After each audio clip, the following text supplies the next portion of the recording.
What's up, good people? Welcome back. Welcome back. Come on in. Make sure you hit the like button on the way in. You see, the title is called Simp Stories because Simp Tales was already taken by Solo TV 84. So I will be periodically shouting him out because his series Simp Tales um often replicated, often imitated, never duplicated.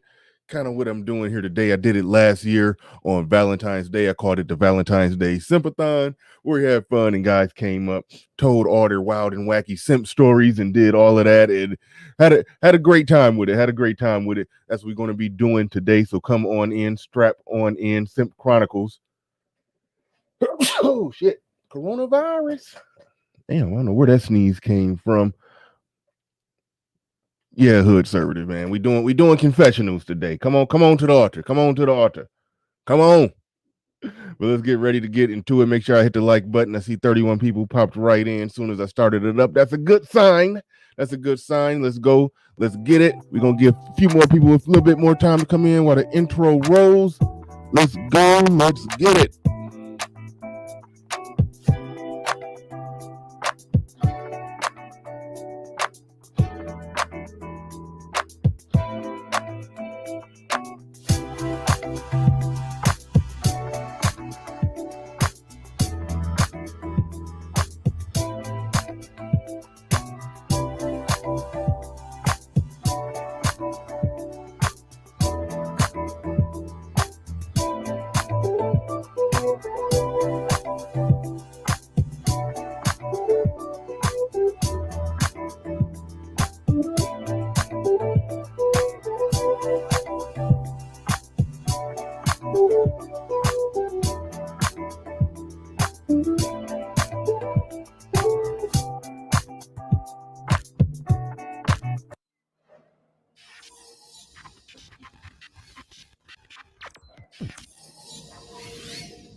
Peace, folks.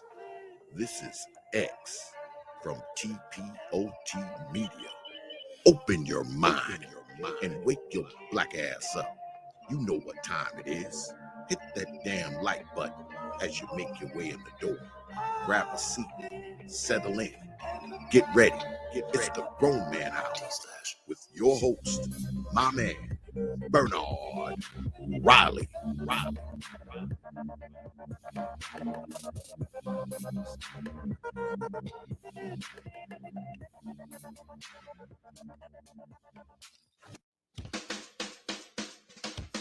Hey, what's up, everybody? This is Mumia Obsidian Ali. You know who I am. I need no introduction, right? And you're listening to the Grown Man Hour with my man Bernard Riley, heard weekdays right here on YouTube. What do you think about that? How about that? Now let's get back on with the show. Thank you.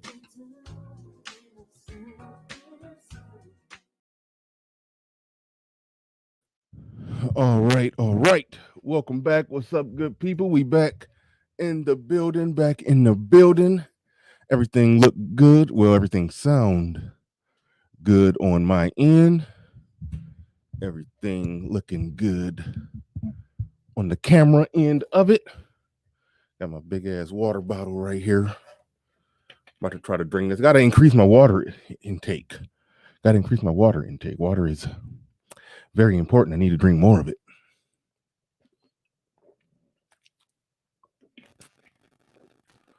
But let's go. Let's get it.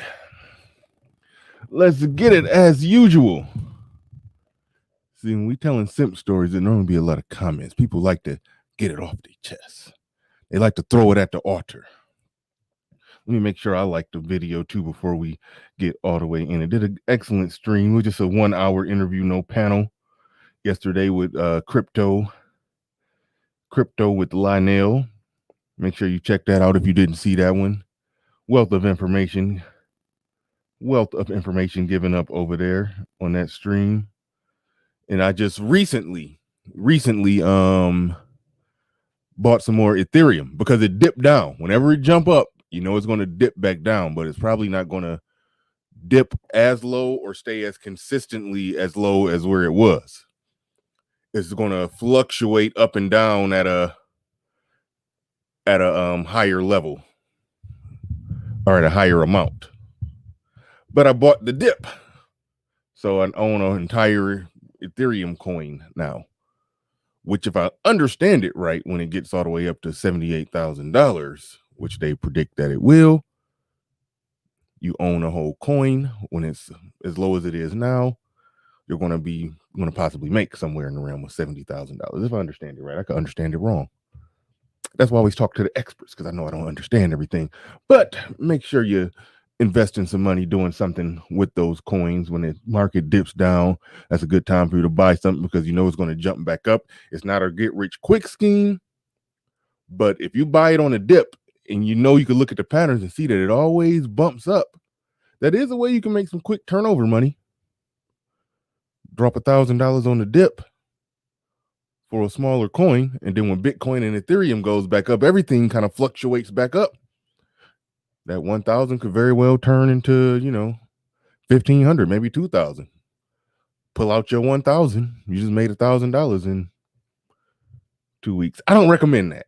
Let me shut up because I don't recommend that. Because that's that will and deal and get rich quick type of thought process with it. You don't want to go into it with that thought process. But it's a thought though. You really want to go into it on some, I'm putting it in and I'm going to hold the line. I'm going to hold the line on this bad boy and just let it, just hold the line on it.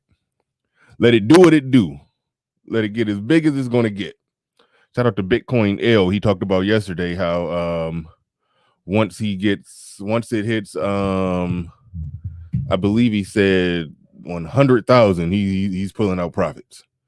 It's nothing to negotiate or talk about right there. Once Bitcoin hit 100,000, it's time to take profits. Ain't nothing. Now don't. Some people like, I ain't playing with it beyond that point. I'm getting my money out of there. But some people, they're for the long haul. They waiting for it to hit 500,000. So Randolph in the building. What is going on? Tony Montana in the building. What's up? Ilonga Savage in the building says, morning, y'all. Daryl L. II in the building. Peace, salute, and shout out to you, Edward. Almost said Edward Norton, like the actor, but Edward Nolden in the building. Good morning, my people. I'm black and I'm proud. I say it loud. Speaking of that, I watched about half, maybe a third of that Judah and the Black Messiah. Was pretty good. Saw one small part worth that I guess Black Manosphere Goggles has the tendency to affect how we look at some things that are relatively normal that we shouldn't overanalyze.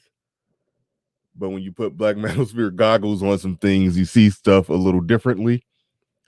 And there was a time when the Panthers had a shootout with the police at the headquarters, and they had one of the black women was out the window with the gun, opening fire on the police. That goes back again. Black Manosphere Goggles when you're looking at things. If you studied or researched black women and their participation with the Panthers, it's very little evidence that they were the ones.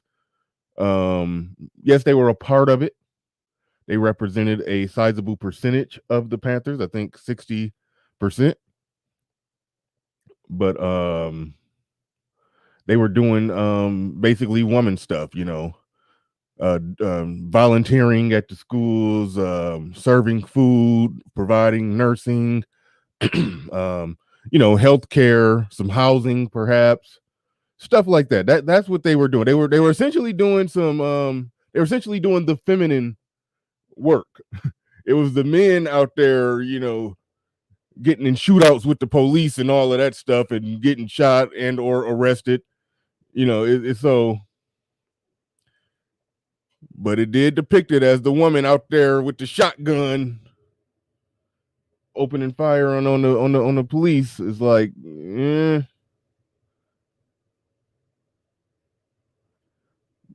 we kill dragons in the building. Check your email. Check your email. Tomorrow's show. Well, I don't know. I might do a full review on the Judah and the Black Messiah. I may do a full review on that bad boy. Shout out to everybody who made it in bright and early. Hood Servative, the Mac the Trucker, J3, Brian Washington, Evron Mackey, J3, Jada LaRue. Shout out to you. Darius M in the building. What's going on? What's going on? Salute and shout out to Darius M.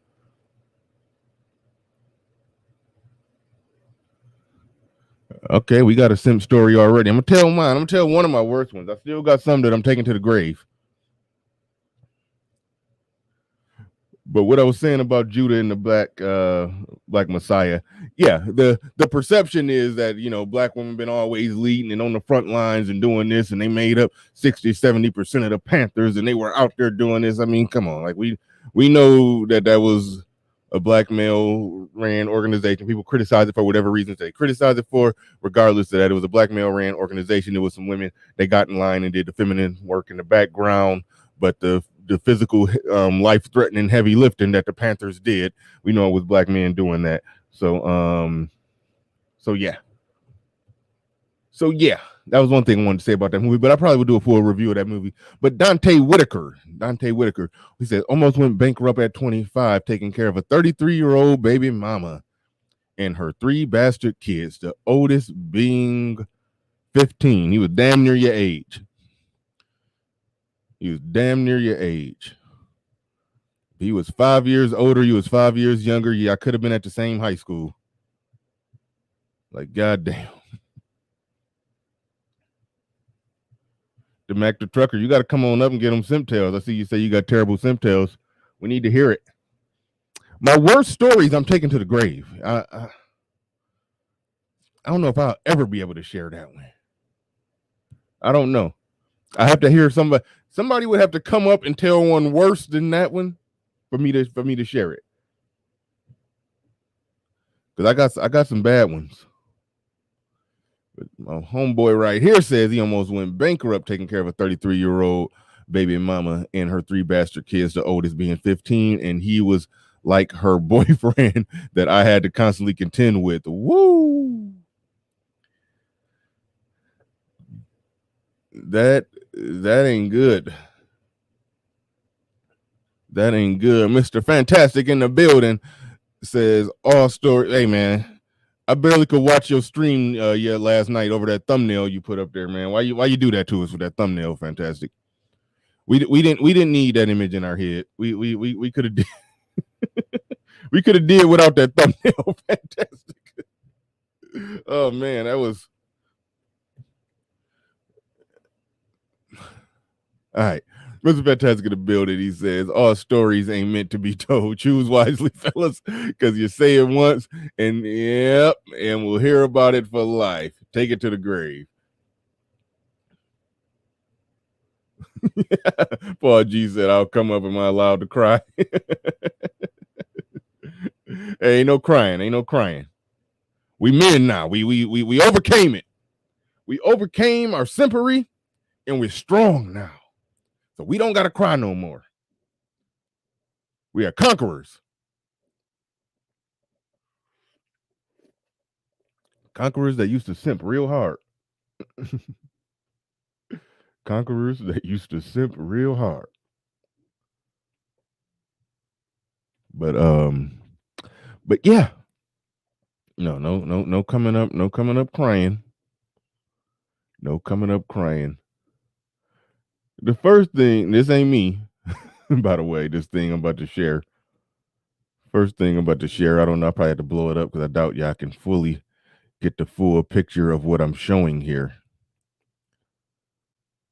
Yeah, I gotta blow that up for y'all. Give me 1 second. This is something that I found on the internet. Oh shit! Let me blow it up. Damn.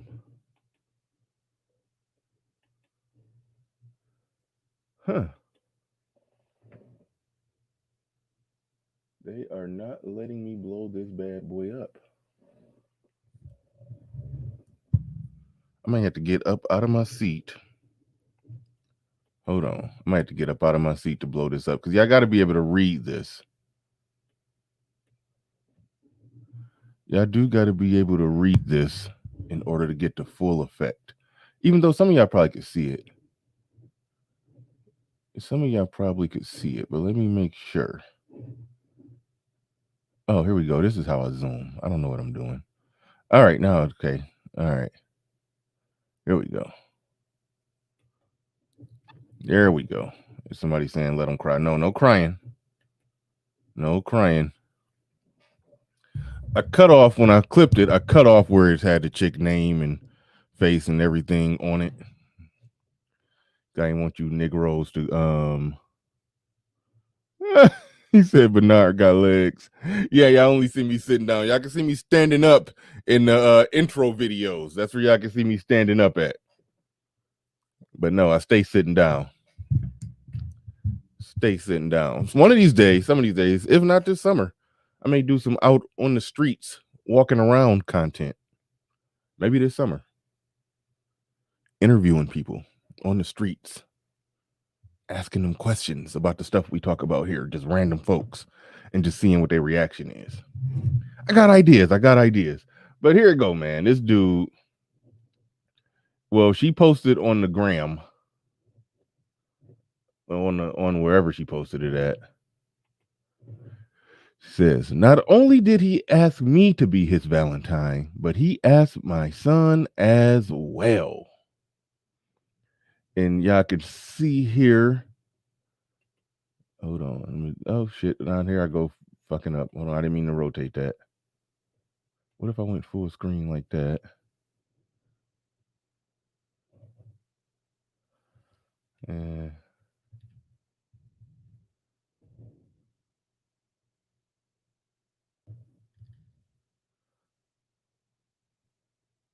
Oh yeah. I read that correctly. That's somebody said who did that, Russell Wilson.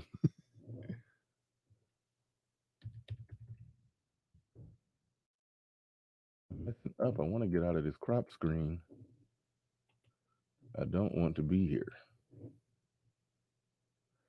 But anyway, y'all could probably see here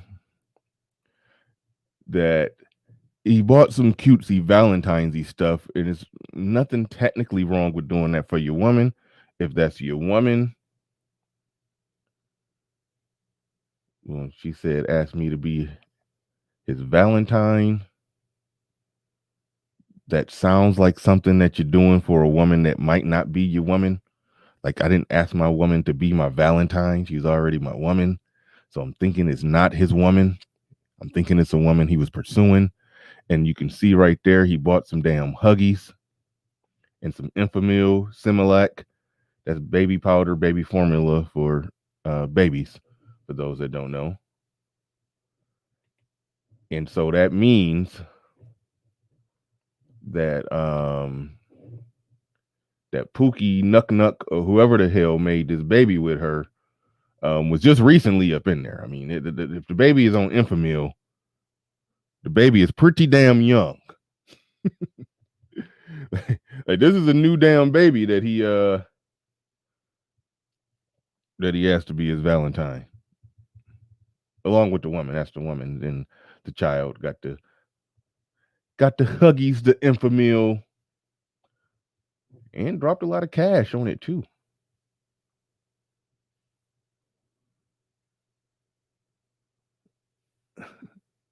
Dropped a lot of cash. He wasn't playing around with it. He was not playing around with it. Zero in the building with the super chat. He says, let me get my sheet off. Shout out to Zero. Um, I saw when you was on MOT, I was doing a post analysis of the broke down women's stream with some guy who I don't know who he is. I mean, I suppose he was somebody kind of important, but like I said, I only can take them at 5 minutes at a time. In the 5 minutes that I heard, I was happy to see the UNMOT's analysis, overall analysis, lined up with what I thought I was hearing in them 5 minutes.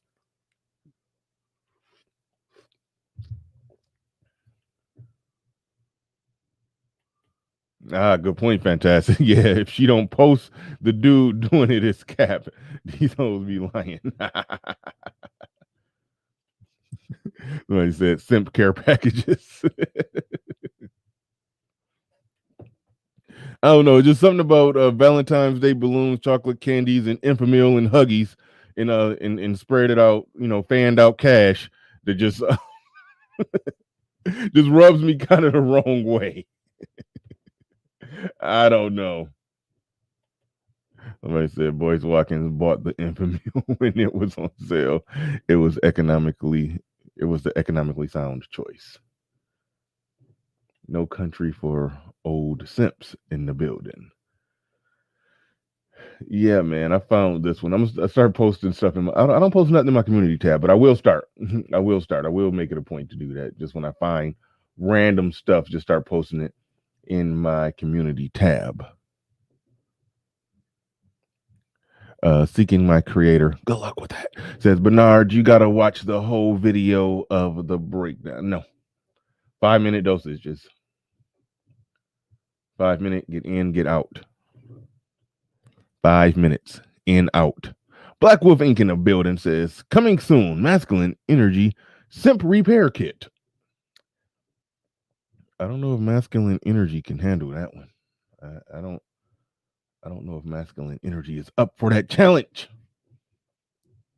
With all the great many products that has come to us, that was brought to us by masculine energy, I don't know if that's a tall order. That's a tall order. I don't know if the good folks over at masculine energy can fill that tall order. Shout out to Kenny Conjo in the building. Says salute, bro, Bernard Riley, and everyone. Morning greetings. And what date was that posted, Bernard Riley? I got 100 on after. Ooh.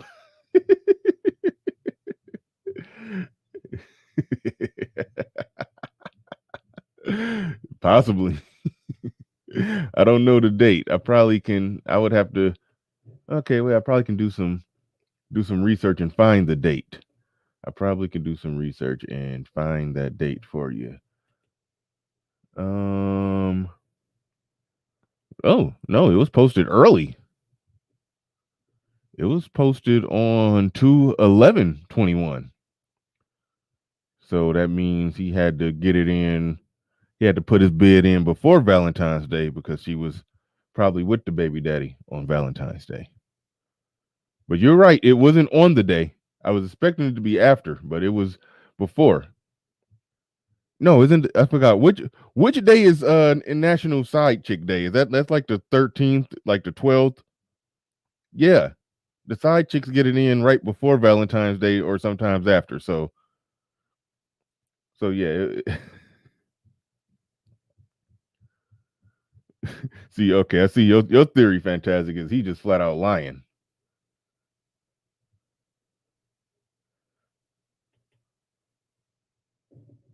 Your theory is he just flat out lying with it.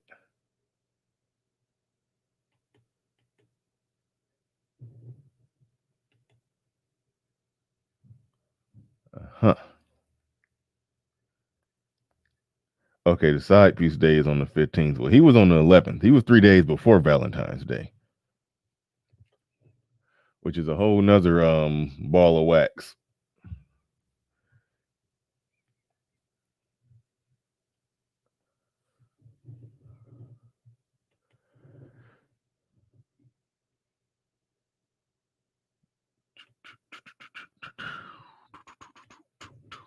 But we've all simped. We've all simped. We've been there. We've done that. We've been there. We've done that, and we're gonna hear Let me say that was Friday. That was friend zone day. Uh-oh. That was friend zone day.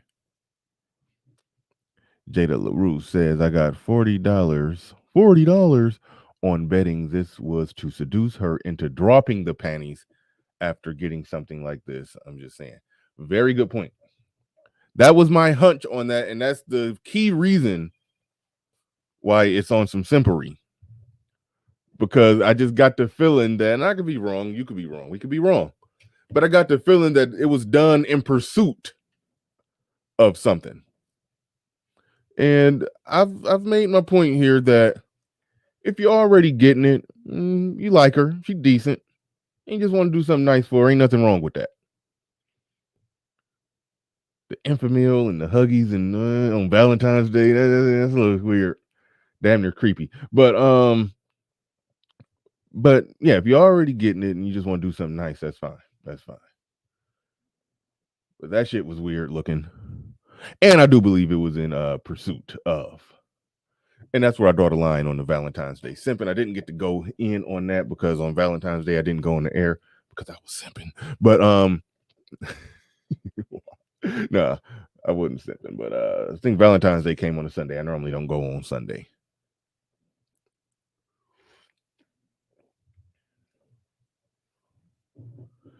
And so yeah. But anyway, the Simp Stories. I got a few bad ones. Like I said, some of them are going to the grave. Y'all will never hear. This one is almost to the grave one, but it's bad, but it ain't just that bad. Well, no, I can't talk my way out of it. I'm already here. So I gotta tell it, and I'm gonna put the link in, and y'all better not disappoint. Y'all got to come up here and tell y'all stories too. But my story, it was and I may have touched on this before. I just don't think I really did it in good details. It was with a chick that me and her, we actually went to high school together. Now the simping took place years after high school. But we actually went to high school together. And sometime after my divorce, when I was getting back out there, I wasn't really familiar with this whole slide in the DM thing that people do. And then even when I got going and start getting a lot of action out there, single, getting it in with the ladies, I still didn't like to do the DM slide thing. But I convinced myself that it's okay if you know the chick.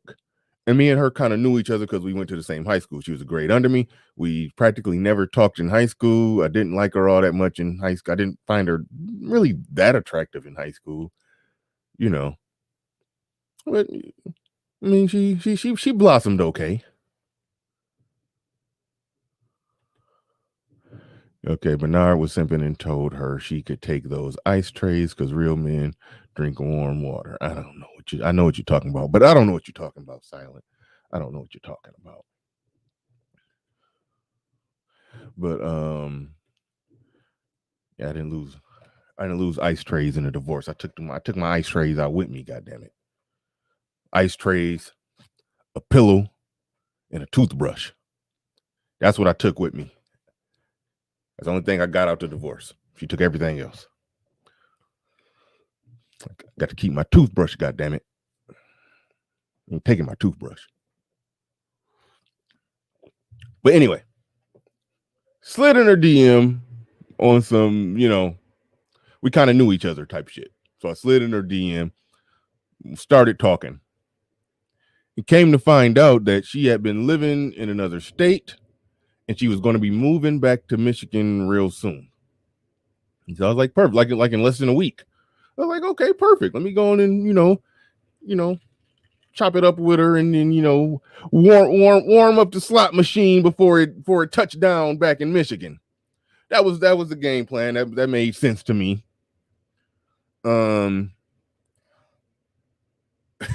This is embarrassing.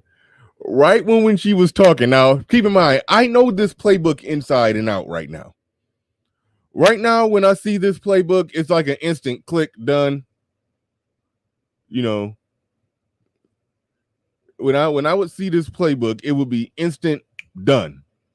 You know how it go when you match with a chick on Tinder or whatever, or Plenty of Fish or whatever, and then she just talking that start talking about her hardships and stuff.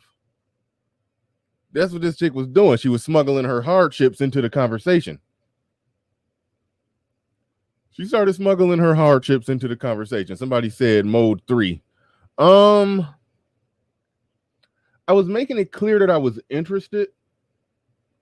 So I wasn't pretending like I just wanted to be her friend. I was making it clear that I was interested, but I wasn't being upfront about how intent I was on getting the casual sex going on right up front. So it would qualify as mode 2, if you must know. If you must know, it would qualify as indirect. And this is a prime example of if you're not direct with what you're saying. That's why a lot of these conversations end up validating ARC's mode 1, because a lot of the stuff, I guarantee, people come up and tell they simp stories. 90% of everything that they say could have been avoided if you were direct and put her in a position where she had to give a definitive yes or no. But if you stay in vague land, she's going to stay out there too, but get everything she can from you that she want, while you out there pussyfooting around being vague. So that's where ARC is always validated in these discussions, because that's true. And it did come a point in the story that you're going to hear later in the story where I did have to get very direct so I can shut down the BS that she was pulling. But she started out doing the same thing.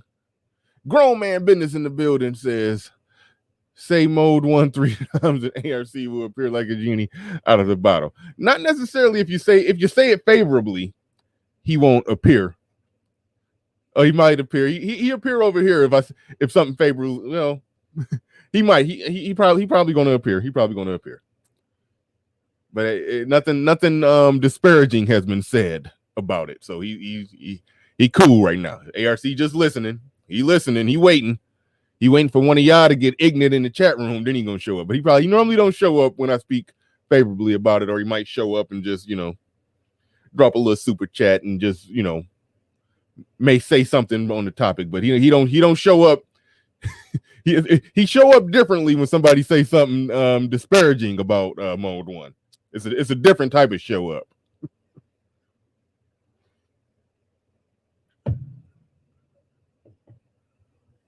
But yeah, she started, and keep in mind, I'm fresh out of a divorce, so this is my first time seeing this. So right now we know the playbook. We all know the playbook. If you're talking to any chick, and then she start just smuggling whatever this is early on into the conversation, into the interactions with her. She start gradually smuggling whatever hardship she got going on into the conversation.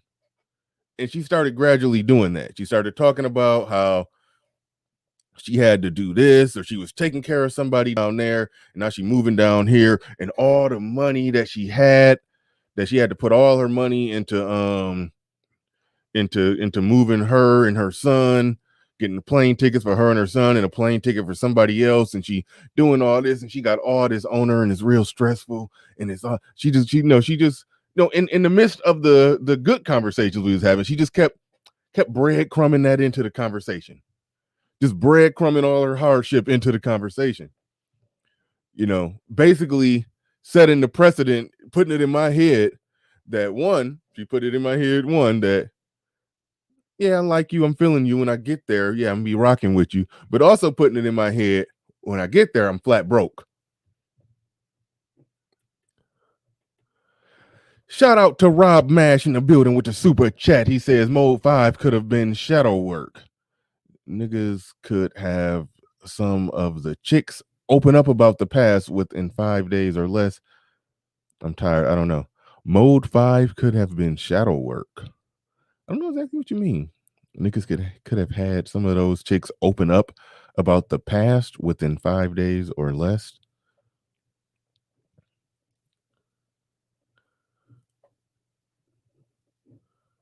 I don't know about you, what you mean about having chicks open up about the past. I don't know what that does. That's been a discussion over here. How much do people want to actually know about this chick's past? How you can never truly know. You only know what she's telling her, what she's telling you. So it depends greatly on how she's operating and carrying herself.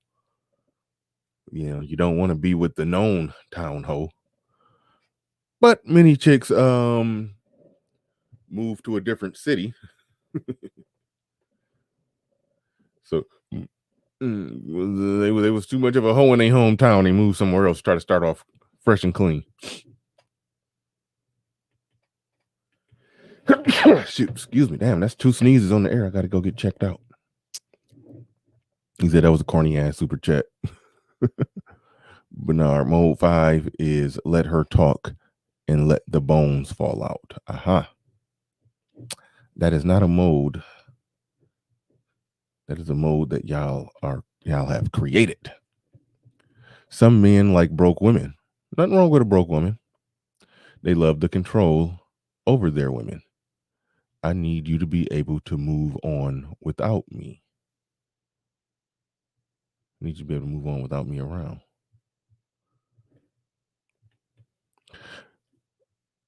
There's nothing wrong with a broke woman.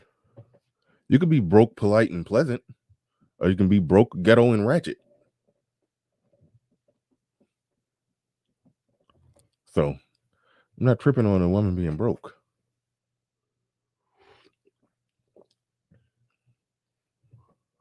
You could be broke and entitled, or you can be broke and not entitled and very appreciative of whatever a man does for you. So there's that. But the woman being broke is not a problem. Your black ass being broke is the problem. I was just playing. I mean, it's kind of true, but yeah, I ain't tripping off a broke chick, even though some good stuff was said in my one-on-one with Fantastic, that, you know, how much of this modern world where women making up 50% of the workforce, are we just going to go ahead and just say the hell with it and embrace it? All right. You got a job. Okay. You worked hard to get that job. You got your education. You're making some money. Okay. Yeah, you can pay this bill, that bill, and that bill. I'm going to pay this bill, that bill, and that bill. And we're going to work out our money this way. And I still expect cooperation, and I make all the decisions, bitch. All right. That's what it's almost more or less coming down to.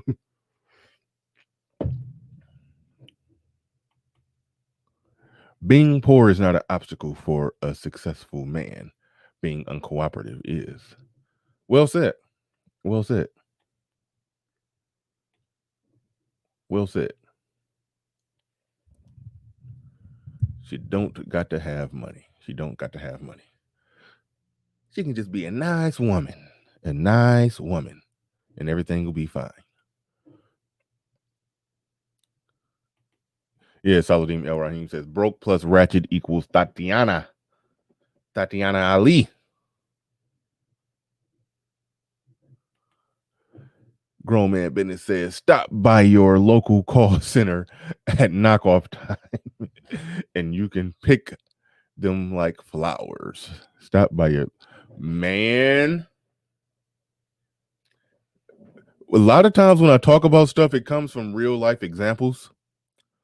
I dated a chick that worked at a call center, and this call center was a big ass call center that a lot of people worked at, and they essentially gave roadside assistance, basically just talk to them, where are you at, where are you located, what kind of vehicle do you have, okay, because a lot of times people call, they don't even know where they at, so basically she just sitting there with the headset on, just figuring out where the person is at and sending the roadside assistance there. It's just basically she just in a cubicle, call center job. She leave looking semi-professional, like she could front and lie like she got her own office, like she running the place, but no, she just work in a cubicle.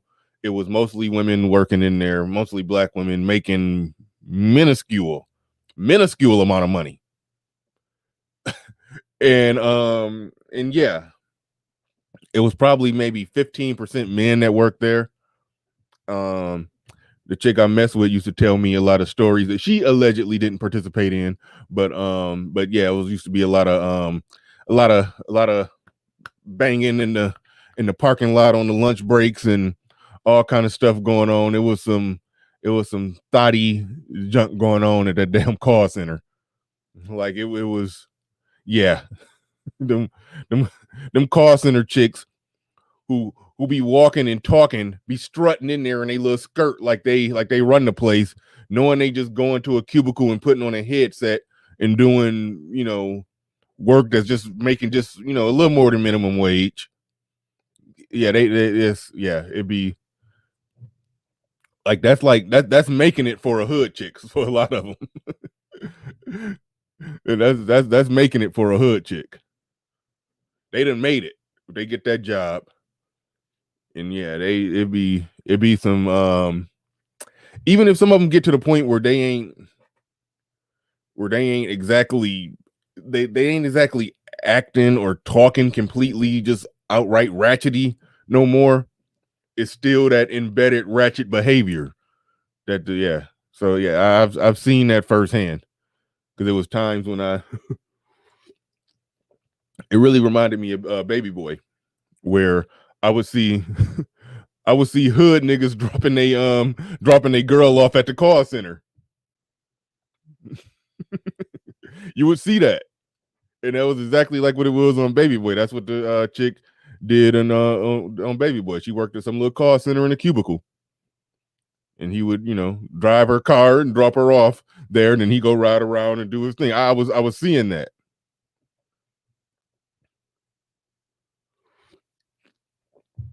So yeah, call center. It goes down at them call centers. I'll just say that. I'll just put it like that. It goes down at them call centers. Yeah, everybody having sex with everybody, and the men. That's a true situation where, like, I was used to working blue collar jobs to where even when it was a union job, it would be a lot of women on the job, but the men outnumbered the women, typically 70-30, 80-20. Call center is opposite. The women outnumber the men 80-20. So it goes without saying that some of them dudes that work at them call centers, yeah, they be running through them chicks. They be running through them chicks something vicious. And yeah, I'm actually trying to fix some of the settings here. Give me a second. About to get back into the story, but like I was saying, she set up the precedents, if I said that right.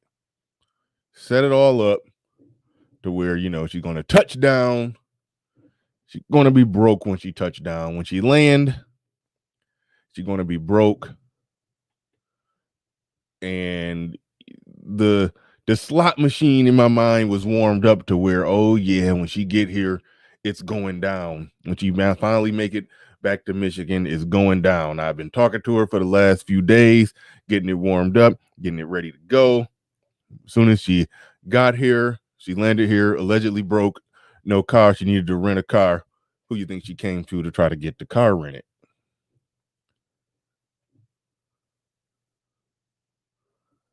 Who you think she came to get the car rented? Now, fortunately, even though I was in my simpish mode, it's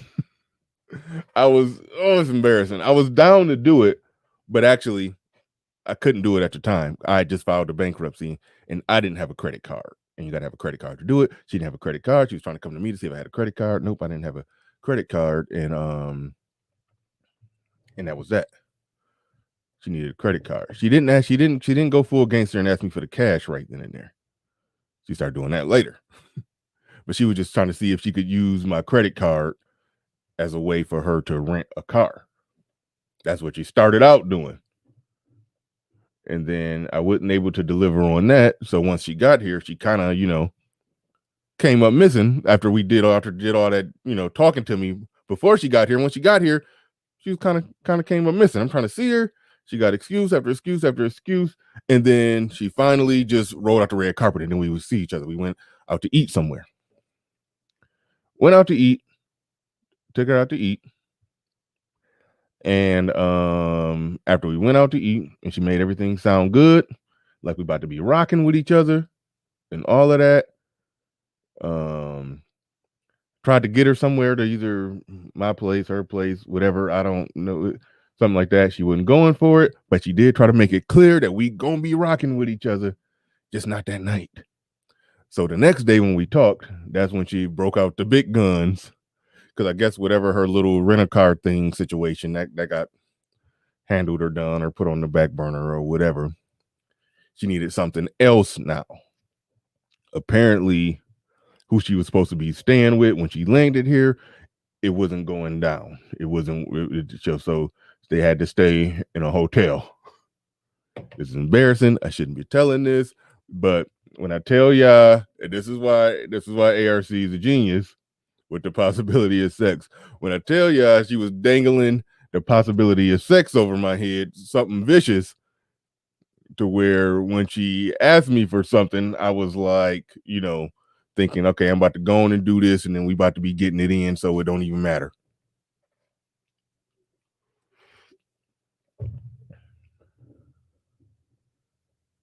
Somebody says, hold on, I get back to you. Says, no, you didn't house the no, a night stay at a hotel where I thought I was gonna be smashing her in a hotel. Yeah. Pay for the hotel that I thought I was gonna be smashing her in. Turned out I wasn't smashing her in it.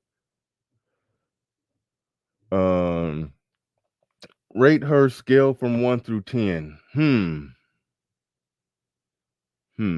It would be inappropriate to show a picture. I would have to go look hard. I don't even know if me and her still Facebook friends. I would have to look hard and low for that picture, for a picture of her. I will say this. She was about 5'8". I don't like them real skinny, but she was like skinny, like she had a very she was one of them chicks that didn't work out but had a six-pack. Like her stomach was like caved in flat with a six-pack. So and her hips kind of came out. So like for a skinny size 2 chick, she was shapely.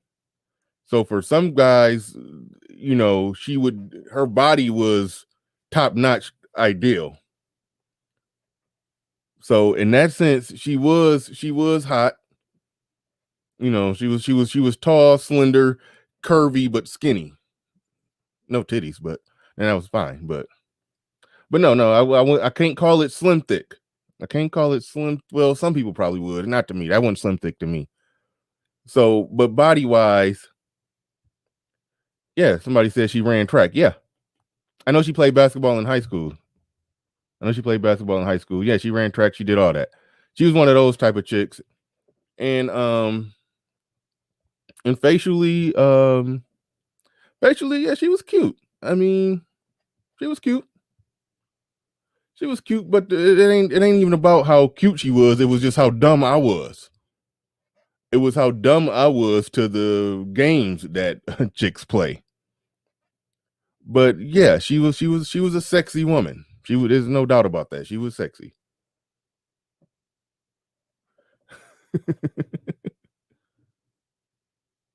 No, hotel, fantastic. Hotel.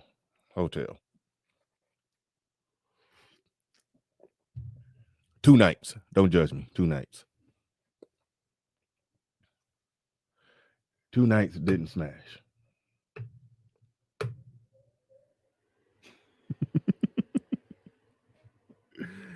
Y'all better come up here and tell y'all stories. That's all I know. Don't leave me out here by myself. That's all I know. I know you Negroes got some simp stories. Do not leave me hanging out here by myself. And I forgot again. She got a shout out Solo TV 84. He started this whole thing telling the simp stories online. Do got to shout out Solo TV as many times as possible. Don't y'all leave me up here by myself when I put this link in the chat. I want to hear it all. But she was nice looking. She was nice looking. you know, did up, makeup on, probably facially a 7, but just with a genetic body that was just yeah, it was weird. Like she had one of them waists that you feel like you could like make your hands touch if you really squoze hard as you can. You can make your think like that. That's how small her waist was. But you could see her hips kind of came out. I mean, she was and she didn't work out, but she's just one of them chicks that just had some good genetics. Now, and I've said before, I've messed with chicks that was like skinny, and when a chick is real skinny, I get bored with it. I've got to see some. I gotta see some titties and some booty meat jiggling. Like I don't like them too skinny, but just far as just overall, just standard sex appeal, yeah.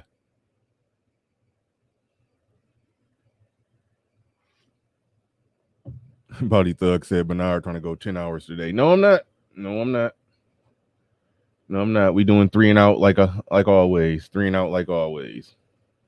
But all right. So after the the housing her, as Fantastic said, happened.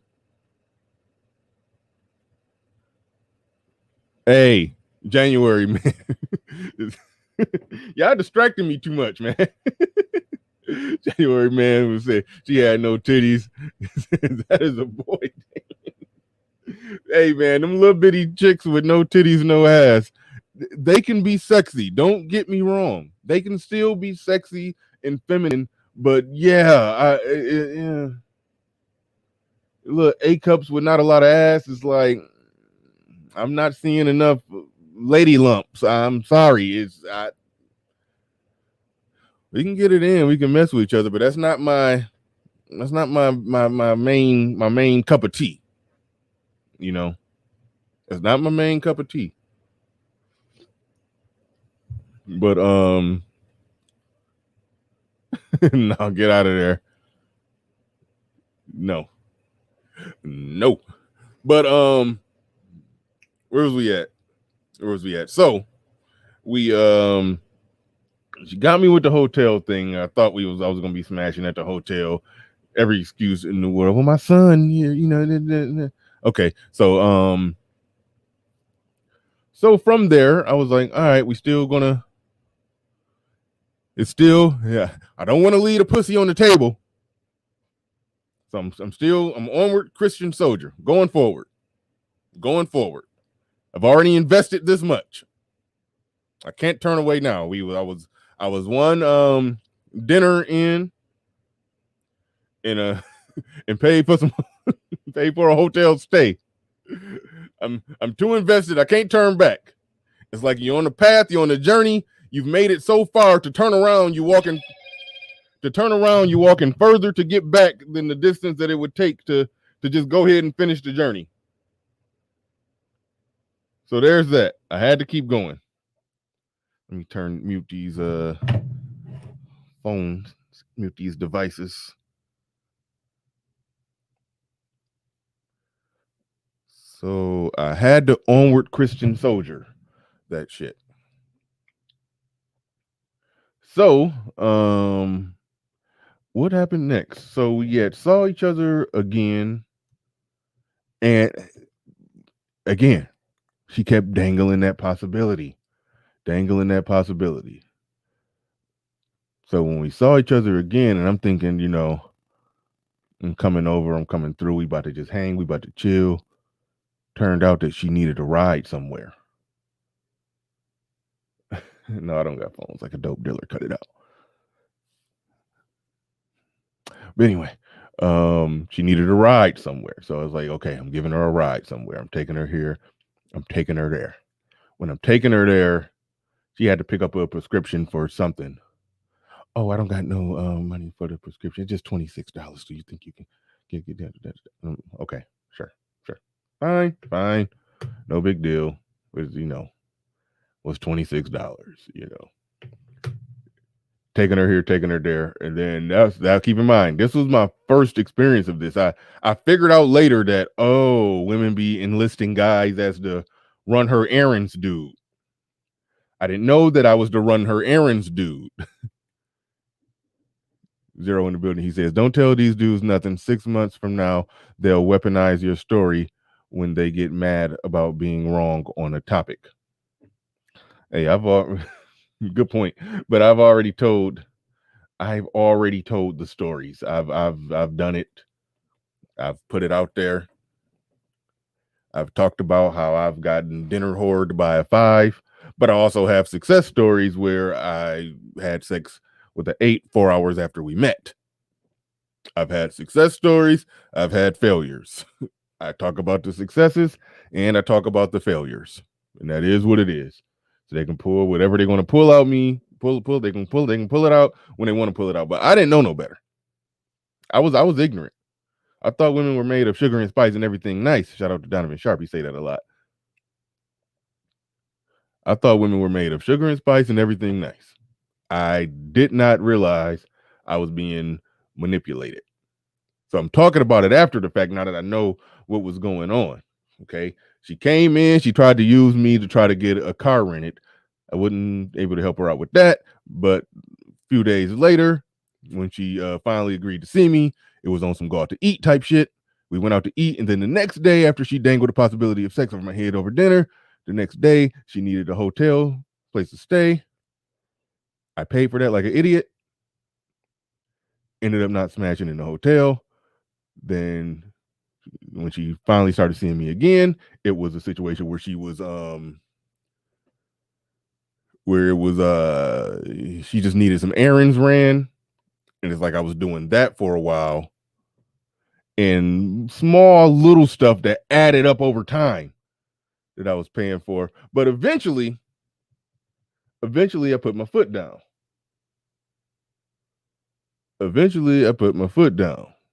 And I told her, and this speaks to what ARC be talking about, where when you put the clean, clear, decisive, precise offer on the table, they're in a position where they gotta shit or get off the pot. So I basically, so many words, I ain't not even in so many words. I think my exact words, I was like, look, if we ain't fucking, don't none of this make any sense. If we was at least fucking, some of this would make sense. Not all of it, but some of it would make sense. But if we ain't fucking, don't none of this make sense. And then she tried to like laugh and kind of goofy it off because she had asked me for something big and I forgot what it was for. Because she had ended up getting a place and she was trying to get some furniture from somewhere for the place. And she had asked me for that. And no, I was like, hell no, I ain't going. It was something else that she got out of me that I can't remember what it was. But I was like, I ain't going on that one. Because at that point I was on some we ain't fucking, don't nothing make sense. And then she kind of fell back, but then she kind of needed me. And then so to ask the question that somebody asked, did I smash? Yes, we eventually had sex.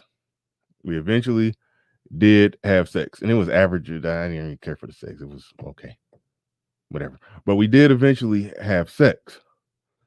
And after we had sex, then she did a similar did the similar thing, turned around and then asked for something. And I said no. And that was when she copped the first attitude with me. Copped a full-blown attitude. And I was like, oh, I'm blue pill as hell, but I'm waking up. I'm waking up at this point. She had copped that attitude. And then, then she tried to renege on it and be, back nice again, the next day. But then it came with her asking for something again. And then it just turned into a situation where we just had a full-blown conversation like, look, because what she was trying to do the ration out the pussy thing. Give it to you here, but then get what she can get for however many consecutive days she can get it for, however many consecutive weeks she can get it for before she have to do it again. You see? That's ultimately what she was trying to do and attempting to do. And that's when I started realizing like that was, and keep in mind this was one of the first chicks post divorce that I messed with. So I was just sitting there like, dang, some of these chicks are cold with this shit. So she was doing the first little game that they try to play. They try to ration the pussy out to a dude that they feel that they could get some stuff from, while dangling the possibility of all kind of stuff over a dude head. And let's see where. Hold on, let me see. Genuine trucker Tony. The only simplest thing I've done is paid a chick's rent back in my early 20s during my blue pill days. A hard lesson learned indeed. Right on. Thank you for your honesty. We all slip up.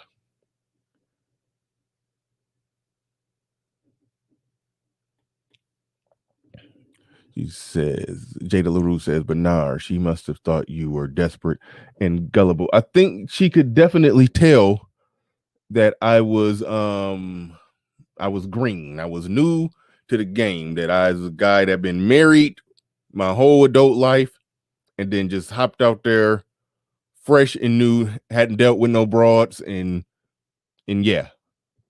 So she saw all the newness and simpishness and everything on me. So no doubt, no doubt.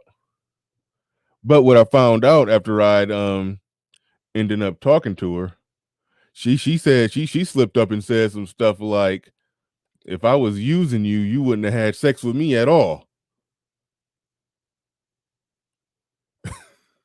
So think about that one. Think about that one. Like she was that out cold with it to where she be pulling them type of games on dudes and dangling that possibility of sex and not giving up any sex.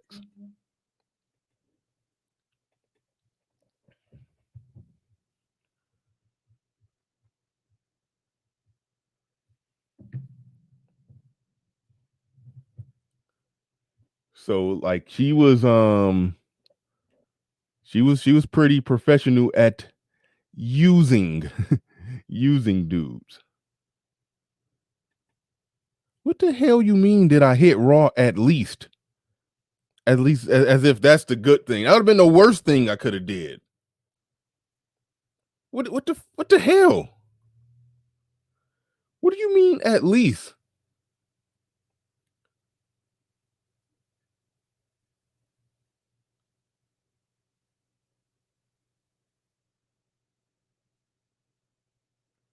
Can somebody make that one make sense?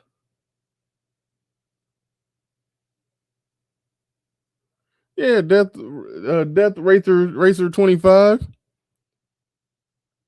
He says, imagine getting trapped by that. Right. A card carrying manipulative broad. Like, come on. Like, what the hell? Did I at least hit raw? Now that's like saying, like, if you would have said, did she at least give you some head? Was the sex at least good? Like those are consolation prizes. If I could say, whoo, but that was some good pussy though. Like that those the consolation prize trinket of after all the simpery and time wasted and money wasted. Did you hit it and was it at least good? That's a fair question. But if hitting raw is the goal, like this ain't the place for you.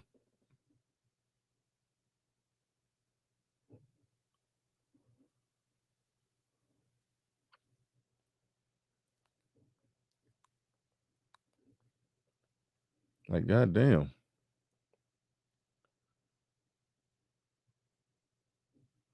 Kind of goofy shit was that?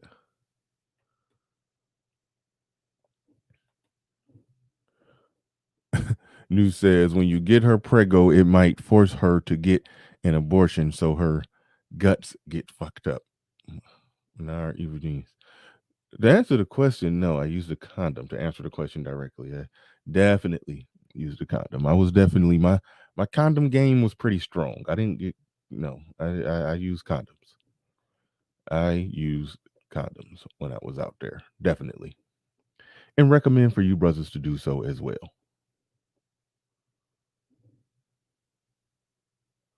But goddamn, that threw me off.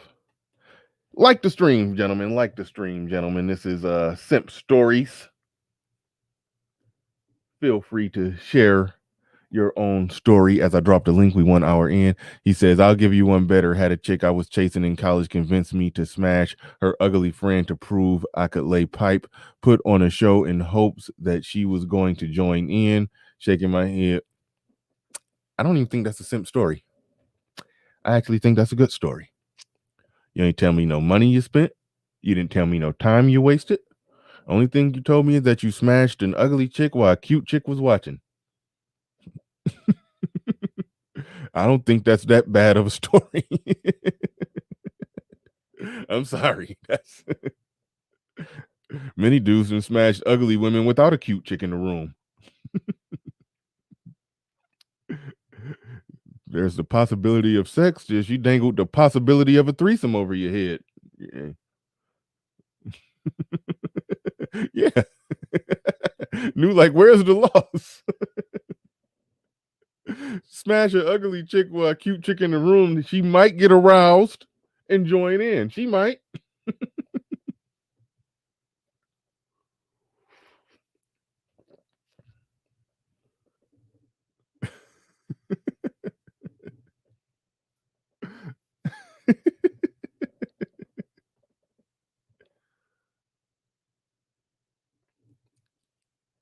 That wasn't a bad one. That wasn't a bad one. I can work with that one.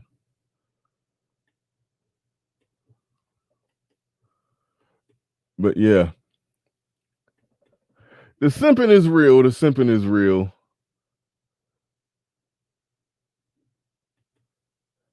She didn't watch. She was doing her homework, but she was in the room though.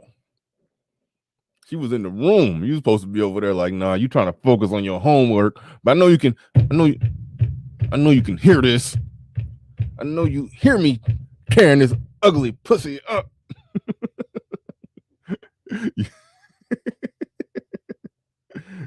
Like you hear, don't act like you don't hear what I'm doing over here.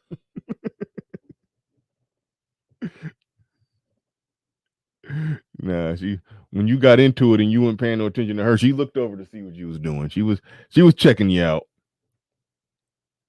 She was checking it out. Or maybe her friend was the friend that ugly that she was just that hard up to find sex that her friend had to do that for her?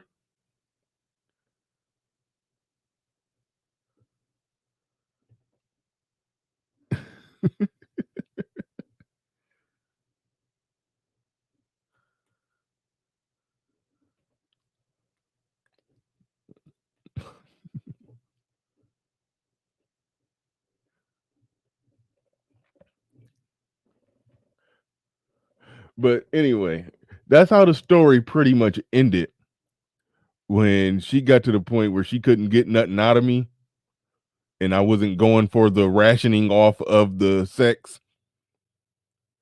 And then we just almost had a real conversation about like we didn't have a real conversation to the point to where I was like, look, if you just selling pussy, sell pussy.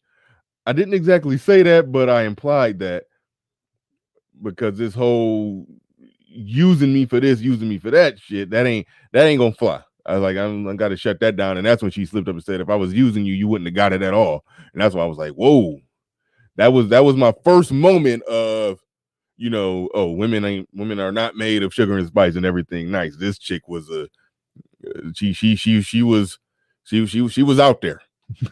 she was out there with it in terms of getting whatever she can get from a dude while giving up the bare minimum to the guy. And many times that included not getting sex. The guy not getting sex. But I did end up getting the sex. And wasn't even enjoyable.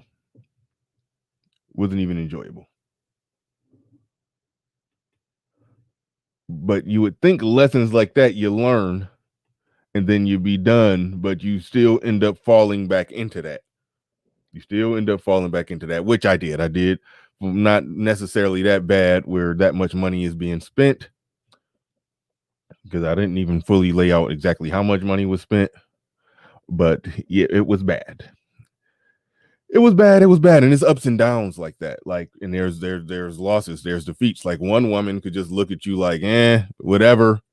You know, even after me and this woman had sex, I was sitting there thinking that, okay, maybe now that we've had sex, it's going to be repeatedly keep it coming, because that's typically my experience when me and a woman dealing with each other. When we finally have sex, once we have sex, that's what we do. We have sex as much as possible, pretty much every time we see each other. So I'm like, why is she still seeing me and we not having sex? If she got reasons why we can't have sex. I found out later that actually the baby daddy was still in the picture. It was all kind of stuff. It was just like, damn. It was it was damn. It was just like, damn. There was so much stuff. But the link about to be in the chat. But there's failures and victories in the game. But every chick that does that, like like I said.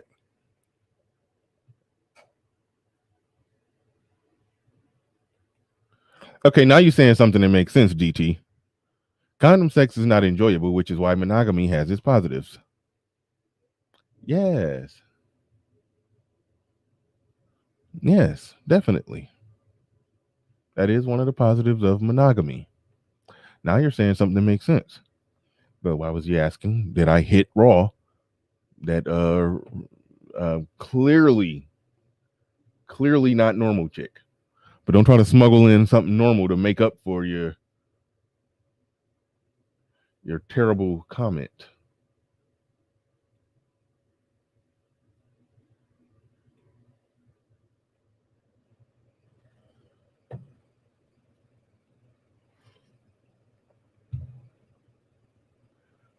Trying to make up for that terrible comment.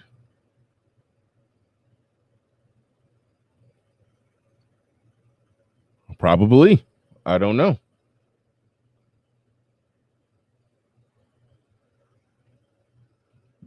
I'm pretty sure.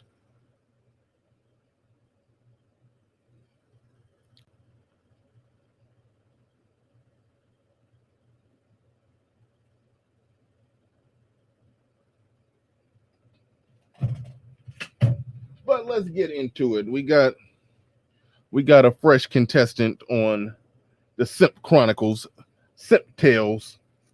Got a fresh contestant in the building where, we risk embarrassment on this show. We tell all. We tell all. We risk the embarrassment and the criticism that comes later. My man Silent Lamont is in the building. What's going on, Silent? Yo, what's good, G? What's good, man? What up? What up? Hey, man, you gotta fucking put your foot down, bro. You just gotta take all the left version of her earring clips and take all them motherfuckers, so she can only wear right earrings everywhere she go. Or just steal all her earring, or steal all of her. I think Kevin Hart said that. Take all of her earring backs. Take the backs off all her earrings so they just falling off while she walking around. Gotta do shit like that. That'll teach you to steal my trays, bitch. Find all her high heels. No, I don't even know how high heels work. If they don't. I was trying to come up with a way to just saw them bitches down to uneven limbs and shit. There you go. There you go. do little shit like that. Yeah. No, Silent, man. you don't. Go ahead. Go ahead. Go ahead. What you gonna say, bro? I was about to say you don't got no simp stories, man. You wouldn't never simping out there. You know what? I've never simped, but like I wrote in the chat, like in the rare instance I do decide to get into a relationship, I do go all out if I get into a relationship, because I'm trying to have fun and live my life and bring my chick along with me and all that shit. So I guess that's not simping though. If she's a good chick and you getting full reciprocity, I mean, some could say that ain't no chick worth it. I mean, I know some dudes talk like that around here, but I mean, but if that's your woman and y'all, yeah, ain't nothing wrong with going, doing things for a solid chick, solid chick that rock with you.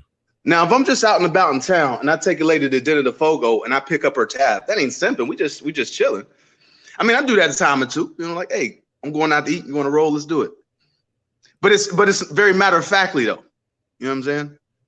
Yeah, no, that's no problem. Yeah, Yeah, we passed that part of at least over here. At least with me, and the dudes who just go all out. Oh, you bought her a drink, you simping. You Oh, took her okay. out to eat, you simping. Like, no, I don't do that. The only time it could be wrong is if you're doing it wrong, if you're going about it the wrong way. Like, You're doing the Buffalo Bob, tucking your penis between your fucking legs, yeah, like dancing in the mirror. I can say this. Well, for my time going out to bars, I've had sex with more women I didn't buy drinks for than the women that I did buy Okay. drinks for. Like, the buying drinks is I mean, you can do it. There's nothing wrong with doing it, but that's really not what gets you in the building. To me, in my experience, a lot of chicks that I've had said, like, I don't know if this was my first time. No, this is probably my second time, smashing on the first night. She bought me a drink. So, when they really rocking with you, it's a completely different energy. Oh yeah, you can definitely tell. I'm gonna cut out in a minute. I just came up to talk some shit, but I wanted to tell you a quick story. I think that rivals the Ice Cube trades, nigga. This shit is funny and sinister. So my boy back in the military, man, you know how we do, man. So anyway, the bride ends up leaving him, right? So we got to go off, because he's got a little off-post housing. So we got to go over there and help him clear his shit out. Doing good soldiers, battle buddy stuff. So anyway, man, he couldn't find out. He's had this rank ass smell in his crib.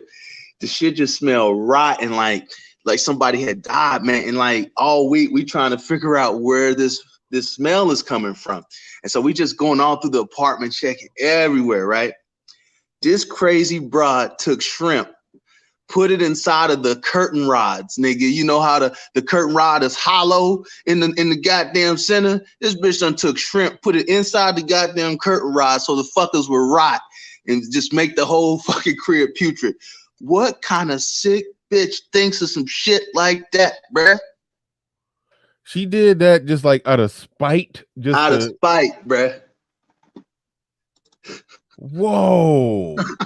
I thought we was evil talking about taking the earring backs, but damn. Like, goddamn, this bitch ruthless, bro. Because in an odd, obscure place like that, you might not never find it. Never find that shit, bro. You're gonna be sniffing all around the area. If the couch is by the curtains, you're gonna be sniffing behind the couch. That's what we was doing. Like, where the fuck is this smell coming from, bro? Y'all lifting up cushions and all. Hell no. It only ended up when we just ended up taking everything out, because who the fuck thinks to take curtain rods? It just so happened we just took everything out. And I'm like, bro, you just got to be like working for NASA in a basement just thinking of some sinister shit to come up with something like that, bro. Yeah, man, that's terrible. Anyway, man, I appreciate you, G. Right on. Salute. All right. I'm a little disappointed. Some of y'all trying to leave me up here by myself telling a simp story. Y'all gonna leave me up here by myself. Ain't nobody gonna come up and come forth with a simp story. Even when Coach Ali told his simp story, he told one that really wouldn't a simp. Well, no, somebody did super chat a story that qualifies where he said he paid a chick rent. You pay a chick rent. I mean, I didn't get to ask him. Did he at least get some ass for that month? Like, if you paid her March rent, did you get the pussy at least 2-3 times in March at the house that you paid some rent at? I just told y'all I paid a hotel stay and I didn't even step foot in the damn hotel. So yeah. No, I'm not on my own. I'm you're not standing with me, Fatal Dose. You're not standing with me. I'm not on my own. These dudes have simped. No, let's not get that twisted. I think Fatal Dose, I think you've been with the same chick for a long time. Sometimes being with the same chick for a long time would lend you to not being in position to be doing some simping. But I think we got a contestant. Anu said too much sympathy. Sympathy. Well played. Well played. All right, we got somebody in the building. He says that says builder of truth. The builder of truth in the building. What's going on? Yo, what up? What's up? What's What's going on, up? man? How you doing? Doing great, doing great. Welcome to the show. You look weird looking up at the ceiling. That's your sunroof I'm seeing. Yeah, I'm driving. All right, all right. This is Simp Stories. Simp Stories. I assume you got a Simp story, man. Assume you got a Simp story. Yeah, I do. All right, So, lay it on us. Lay it on us. yeah. So my ex, my first actually, we was together for like 5.5 years or whatever. But she she had a lot of male friends or whatever. But you know what I mean? She was my first, and Shorty was bad as fuck. She was from the neighborhood. You know what I mean? So I used to come over or whatever, and we'd be chilling, and her friends, you know what I mean? Her male friends would just randomly pop up or whatever. But she would tell me like, they just friends or whatever from school or from the neighborhood or whatever. You know what I mean? And I went for it because I was actually in love with the chick. You know what I mean? So, but the only thing is, she used to let me smash though. You know what I mean? So it wasn't no tight time where she was holding out or whatever. But yeah, you know what I mean? Like she had like, I'm talking about dozens of male friends, bro. You know what I mean? But me being young and naive, I really ain't, you know what I mean, think about it that deeply until one day we chilling or whatever, and I took her to the supermarket and she went in. So I'm waiting in the car or whatever, and something just told me to go through her shit. So I go through her camera or whatever, and bro, I find all kind of pictures of her, like, you know what I mean? Like she was sitting on one dude lap, give him a kiss, and this other guy, she took a picture of him with his shirt off and shit like that. Now the other pictures is a little graphic, so I ain't gonna get into that. But hold on, were these dudes that you have? Hold on, real quick. Were these dudes that you have seen, and they were like introduced as this just my friend Tony, and then you caught Tony naked? Damn. Yeah. One of the dudes I actually. Huh? Go ahead. No, go ahead. Yeah. One of the dudes I actually went to school with. You know what I mean? We wasn't friends or nothing like that, but I knew of him. You know what I mean? So when I found all the pictures or whatever, she got back in the car, and I'm steaming, bro. You know what I mean? Because I'm actually faithful to this chick. Like, you know what I mean? I ain't stepping off for none of that. You know what I'm saying? And she got in the car, and I was quiet the whole ride back. I ain't say shit to her. Because at this point, I'm ready to smack the shit out of her. Mm-hmm. So we get back to the crib or whatever. We go back inside or whatever. And I'm just quiet. I ain't say nothing for a couple hours or whatever.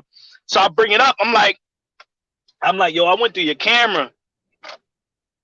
Mind you, this is a long time ago. So, we people ain't take pictures with phones and all that shit back then. We ain't had smartphones or whatever. So I'm like, yo, I went through your camera or whatever. And she got quiet. She knew what I was talking about. And I literally broke down at that point. I'm like, how could you do this to me? I'm simping at this point. You know what I mean? So, yeah, that's when I went from blue pill to red pill. You know what I mean? I realized that bitches ain't shit from that point. You know what I mean? Did you instantly have a? Hold on, wait. I'm gonna mute you up while I'm talking.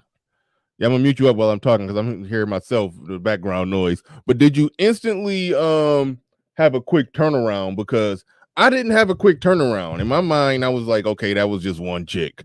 So I still would see some of the other games played more subtly and then wouldn't have an instant quick, I know what time it is reaction. So I still did some simping after that situation. Are you saying that one situation just turned you fast, quick, and in a hurry? Oh shit, you still on mute, bro. Hold on. My bad. You was on mute. Hold on, I got you. I'll unmute it. All right, there you go. Now go ahead. Start over. All right, so I wouldn't say it wasn't like overnight. You know what I'm saying? It wasn't just like a light bulb went off and nothing like that.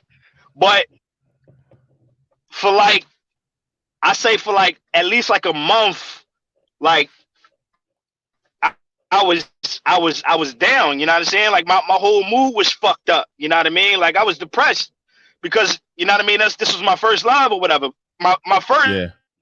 actual real girlfriend, you know what I'm saying? So I was fucked up. So after like a month, I talked to my pop about it. And he was like, yeah, he was like, you got some scandalous women out here. You know what I mean? Like he broke everything down to me because honestly, me and him really had, you know what I'm saying? I just basically learned the game on my own. You know what I mean? So he was like, yeah, he was like, you too young to be, you know what I mean, trying to be monogamous and whatnot. You know what I mean? You gotta get out here and do your thing, whatever.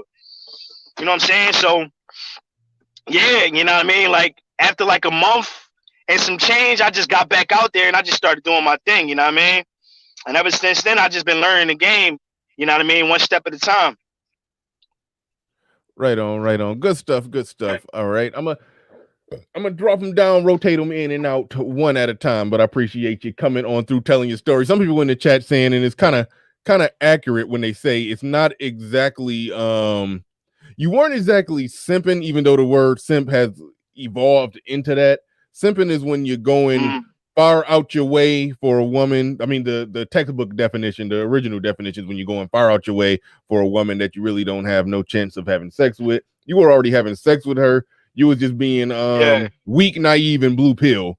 But that still get that get wrapped into simping. So there's that. But good stuff, good stuff. Thank you for being the first brave soldier to come through and tell us a story about no the doubt. I ain't want to leave you up here by your lonely, you know what I'm saying? Yeah, man. They leaving me out here on my lonesome telling a simp story, then they just gonna act like they've been about that action their whole life. They full of shit. But all right, thanks, man. Thanks, no man. Appreciate you coming on through. All right, we got Ace of Spades in the building with the super chat. He says, back in my simp days, bought a girl a foreign necklace. I don't even know what the hell that is. For her birthday, didn't even get a peck on the cheek. Goddamn. Had to watch her make out with guys in the bar. Whoa. That's a simp story. I don't know how much a foreign necklace costs, but it sounds expensive. Let us know in the chat how much you paid for that foreign necklace. Let us know. Grown man Bennett's in the building. He says, when women ask who hurt you as a shaming tactic, just understand that they are actually admitting they're conscious about how women treat men, and most of them are in fact whores. Good stuff on that when they asking that who hurt you. Yeah, that is a good point, that they are showing that they're conscious about how women treat men. But keep in mind, men, let me make it clear. We are just telling stories because it's fun to laugh and joke about it. If you are still angry and upset by something that some chick did to you and you have not moved on, then that's something that you need to work on. But we can look back at it and laugh at it and talk about it. I didn't come away from, I haven't told the worst stories, but I haven't come away from it saying they all whores, they all this, they all that. It's like I talk about my chick that she's genuinely a good human being. I don't even play the whole she's a good woman. She is a good woman, but she's more importantly, she's just a good human being. She's genuinely a good person with love and joy in her heart, very peaceful. So I just want to make that very clear. This is not a fuck these bitches, they all bitches stream, but it is fun to tell the simp stories. Shout out to Grown Man Business in the building with the super chat. Appreciate that. We have no face, no case B. I don't know what that. Okay, but how you doing? What's up? What's going on? Am I getting trolled? Are y'all familiar with this person? No face, no case B. You on mute if you're talking. No, Sam, can you come back to me? I gotta just take care of something real quick, just for 5 minutes. Okay, go ahead. I think, and this is the first, if this is the real actual Melody, this is the first time Melody has ever been on my panel, but I'm skeptical. Is this actually Melody? Hi, Bernard. It's me. Oh, it is you. It is you. How you doing? I'm good. How are you? I'm wonderful. That's my first time hearing that little voice on my panel. Where you sound like the mayor of Munchkinville with that little piece of a voice. But welcome to the show. Thank you. what you got on the subject? I don't know how, in many ways, I don't know how a chick can actually weigh in on this because we're talking about simp stories of how guys have simped. So unless you about to tell us a story about how you had a guy simping on you, Yes, Bernard. and you, so why were you being such a manipulative? I can't say that word.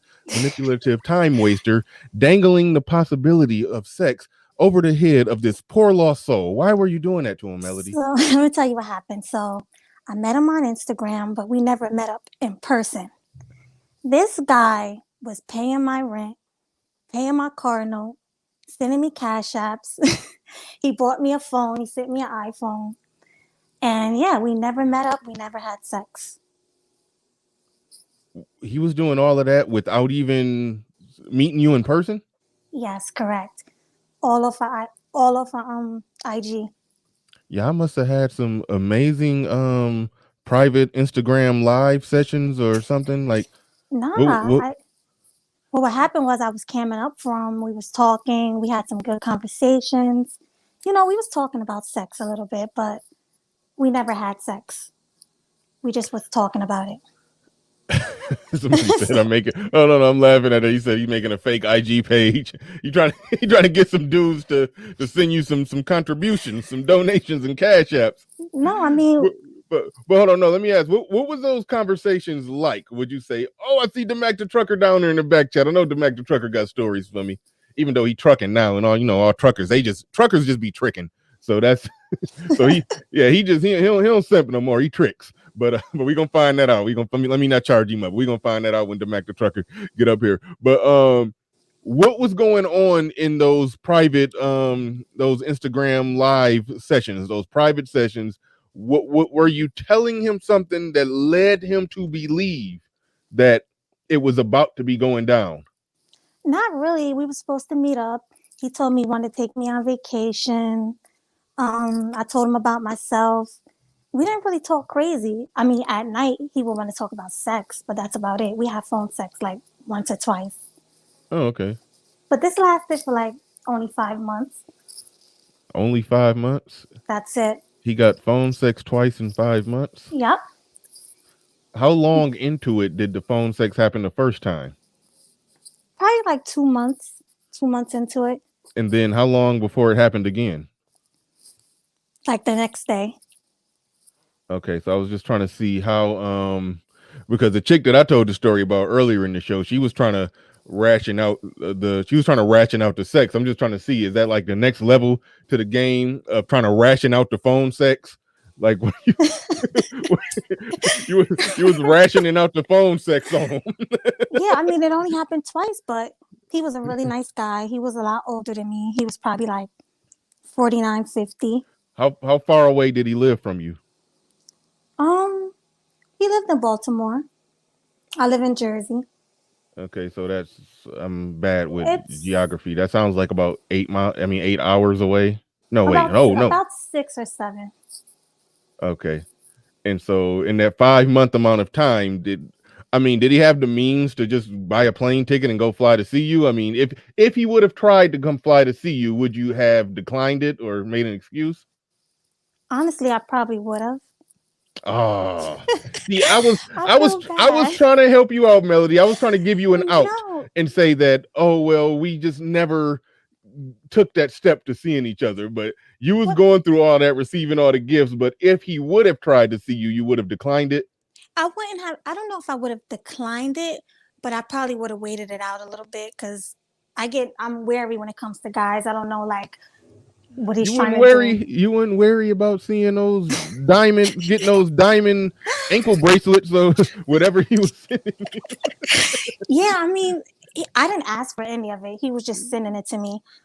He was just sending me money. He was like, "Are you good?" I'm like, "No, I'm good. I don't need money." I was even trying to turn it down, but he would just cash at.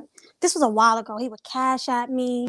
He sent me an iPhone because my phone broke. So he wanted to do it. I never asked for it. One more quick. Were you physically attracted to him at all? Yes, he had the salt and pepper hair. He had the beard. He was my type. He was an older guy. I liked him. Okay. It sounds like you had some intent. Well, no, because I don't know. You, he was simping. He was simping, but it sounded like he didn't really make an aggressive move though, too, right? No, he was just. I Was mean, he? No. Was he trying to come see you or trying to get you flued out? he was trying to fly me out, Oh, and but you was declining the fly. Okay, you was declining that. yeah, I was declining it. I wanted to get to know him a little more over the phone, but Shame yeah, on you. Shame I on you, know, Melody. that was a long time ago. I Yep. wouldn't do it now. And I'm not even going. Yep. As a matter of fact, I am going to ask. While all that was going on, while you got to get to know him a little more, there was definitely somebody who you were currently having sex with, correct? No, Oh, I wasn't. I all wasn't. right. Melody's okay. I'm not Melody's real nice, so I'm not gonna No, go interrogate ahead. her too hard. No, I'm gonna be nice. But you're lying, Melody. You're lying. I'm serious. I wasn't seeing anybody. I wasn't having sex. You was being celibate, Melody. I was being celibate. I still am celibate. You was waiting on the Lord. Okay. Is it religious based celibacy? You waiting on the No, Lord to send you a man? no, it's not that. I mean, if it wasn't COVID, I would be out right now, dating. But since it's COVID, I've been home. Okay. We're gonna take Melody's word because she's one of the good ones. We're gonna take her word. Wink, wink. All right. All right. Thank you, Bernard. Thanks for having Thanks, me. Melody. Thanks for coming on up. And thank you. congratulations on your show. I listened to a little bit in the clouds, and then I see it's doing good. It's off to a good start. So congratulations on that. Thank you. Appreciate it. Yep. Okay. All bye. right. The Mac the trucker. Where did you go? The Mac the trucker. Where you at? I needed that. I needed to hear that. Okay, well let me get to the super chats. Indigenous TV says a simp tried to get me. Whoa, a simp tried to get me fired from my job over a female he wanted to smash. Shaking my head, but were you smashing that chick? I've seen situations like that, by the way. She liked me, but I was already married by then. Simp energy will possess a man to do extreme things, brothers. Wow. No, yeah, that's. I've seen similar stuff like that. Voodoo God in the building. He says, "Are you a single mom? Are you a married woman?" Well, she just said that she was celibate, and we believe her because Melody is really nice, so we believe her. Yeah. But no, she's far as what I know, I could be wrong, but far as I know, I think she's stated she's she's clearly not married if she's celibate, and as far as I know, she don't have any children. So there's that. There was somebody else. I think is that Red Sings the Blues dropped one. He says, "Donation, my man. Can't wait to work with you next month. Definitely. I'll be over there on his program next month. I believe March 6th. I'll post it in my community tab when it comes closer to the time. So be looking out for that." But I can't even find. There it is, right there. There it is. I can highlight it right there. Thanks, Red Sings the Blues. Appreciate that. Paul G, like, get her, Bernard. No. I'ma go easy. Go easy on Melody. Gotta go easy on her. I ain't go. But I don't buy the celibate thing. I don't buy it. I'll let her live the dream. But I ain't buying what she's selling. I am not buying what she's selling. My man Pablo in the building. Pablo is in the building. What's going on, Pablo? What's going on, Bernard?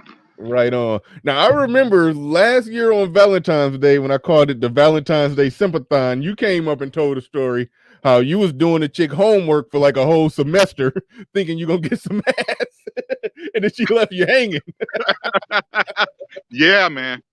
Yeah. I helped her pass that class.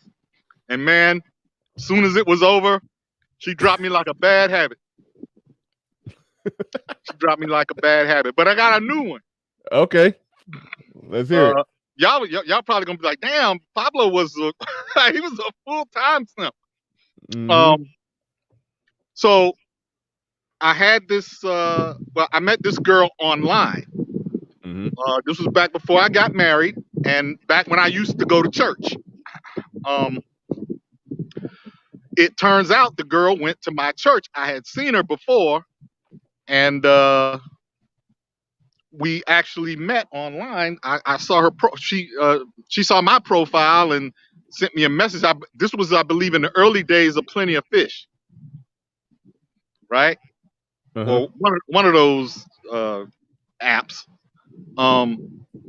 And she was a Brit. Shout out to Jessica X. She was a black British chick. 5'2", 5'3", kind of like I like them. I like them petite with a little bit of curves. That was her MO. Very golden brown complexion, the accent, the whole kit. I was sprung a little bit. Mhm. So we met, and back then I used to have an MO, right? Because I'm kind of frugal. I wasn't making the big money I'm making now, and so I had a particular restaurant that I would take my first dates to, and it was like a tapas menu. So anybody knows about a tapas menu, it's very like small plates. And if you go during happy hour here in Atlanta, a lot of restaurants here in Atlanta have buffets and happy hours that do specials. And so you can get out of there on a date and spend like maybe $25, $30, and you out the door with drinks and everything. So I invited her to this place that I wanted to go in an area of Atlanta called Dunwoody. But she had other things in mind. She wanted to go to this fancy new boutique restaurant in Midtown, right? And the place I wanted to go, A boutique yeah, for a date? you know the ones that it's the brand new opening. It's the hot restaurant in town. It's the place where you go to see and be seen and all that kind of crap, right? I'm sorry. There's no such thing as a shopping date. I've heard chicks say that they like dudes to take them shopping on the first date. Even in my most simpish days, shopping. Are you out your damn mind on a first date? But anyway, carry on. We're not going shopping, right? And I knew this place because I had been before to a party, somebody's birthday party. But we divided up the bill or whatever, and it was all right. But even then, I knew it could be really pricey, right? Mm-hmm. So reluctantly, I gave in and I said, okay, we'll go to this place that you want to go to. Against my better judgment, I went. And brother, when I tell you we got in there, she was ordering the roast duck, the desserts, the appetizers, and I'm looking at the tally, and it's stacking up, and I'm just like, oh, I'll just have water. And the bill came, and it was a little over $200 without the gratuity. Mm-hmm. And yeah, man. That sound about it's after only that, go ahead. But I never dealt with her again though. Well, hold on. Wait a minute, because a story like that can possibly get saved from the simping. If you tell me, did it go down? Almost go down? Did you? Okay, when you tried, what happened? I never tried again, and here's why. I never dealt with her again, because usually if I take a chick out and she like starts ordering from the most expensive shit on the menu, I know that it's a bad look in the future. So the fact that she was pressuring me to go to this place, and the fact that once we got there, she acted like she didn't know how to act and had never been to a nice restaurant, I knew that I had to cut bait. But I went against my better judgment and went when I knew I shouldn't have.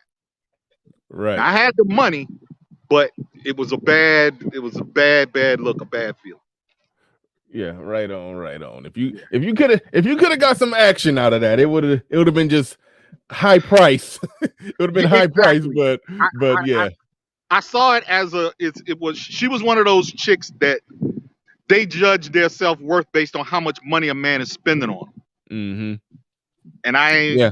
I'm not with that. I don't mind spending a little coin, but you need to be a little bit on the humble side. You need to be, sitting Yeah. on the cut, chilling. Yeah. She ordered a whole damn duck on you. And Yeah. I'm like, oh no. It's a bad look. right That's on, all I right. got, man. Thanks. I appreciate it. Appreciate it. We about to go to I'm bring you back up, give you another try, see if everything working out good with you. But Ace and Spades in the building said necklace was cheap, bought in India on deployment. Okay, cool. Good stuff. Good stuff. You didn't come out of pocket too much. Ace and Spades says it was exotic. I did it a lot over the years. Right on. Right on. All right. Snow is what your name is now. Go ahead. You got the Yeah, floor. You got the was mic. good, my guy. It was good. It was good. It was good. So yeah, man. So I got a Stimson story of my own. Like, almost damn near lost my life in this shit. But pretty much, like, so back in high school, there was this girl, right? Like, she was like probably like one of the baddest girls in our school, type shit, right? Yeah, I And just want to know that everybody allegedly simping on the baddest chick. She was the baddest chick around. Now, nah, she was yeah, top five. She was y'all top be, five. y'all be simping on not top five, but fives. Is what y'all be simping. Nah, I'm telling you, But, she was. I'm gonna all tell right, you go why ahead. she's top five though. Like, so like she was dating this drug dealer nigga. Like, mind you, we in high school and this nigga's like 27 and shit. So I'm telling you, man, she's bad. But anyway, so knowing that, niggas was still trying to holler, but she wasn't really giving us the time of day and shit. So it's like, all right, whatever. So several years later, I'm in college now and shit. So I ended up finding Shorty on Facebook. So I'm like, oh, and she's still looking good. So I'm like, I bet. So I'm about to like try to holler at it again. So I inboxed her and shit. And the Hold on, surprise, real quick. Sam, I saw you in there. I was just messaging you in the back chat to tell you that you are next. So definitely come back on up, Sam. I am if you want to add to this. But you was next. I just saw you drop down. All right, go ahead. yeah. So what was I saying? Yeah. So I inboxed her and everything. So she replied back to me and shit. So at first, convo was dry, but then like I think she went through my shit. And she must have saw something she liked. You feel me? And I think I know what it was. Is like I was with one of my friends and shit, and my man's was getting to that money, so she probably saw something she liked. So she started replying back and everything. So we was talking. So eventually we linked up. So now the bad part is she had kids and shit, right? So, and it was with the same drug dealer nigga, but the nigga ended up getting locked up. So I'm like, all right, it's still lit though. I could still do my thing. So eventually, you feel me? I was doing my thing, you feel me? But the simpish part comes in where like she started having me like babysitting her kids, doing errands for her.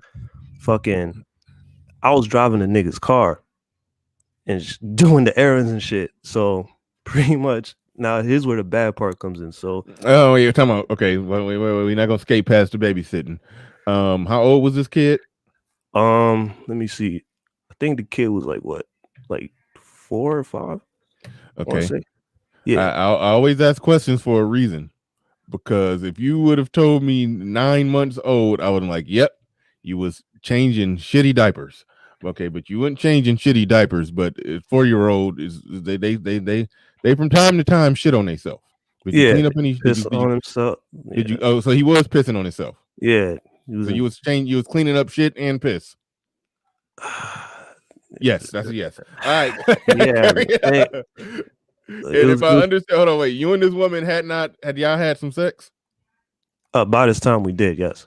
It took Okay, a so while, but we did. I eventually, she rationed it out. It took a long time to get to yeah, sex, but by the time you got to sex, you had to babysit the kids and babysit her kid and do all that came with it up to cleaning up piss and yeah, shit. yeah.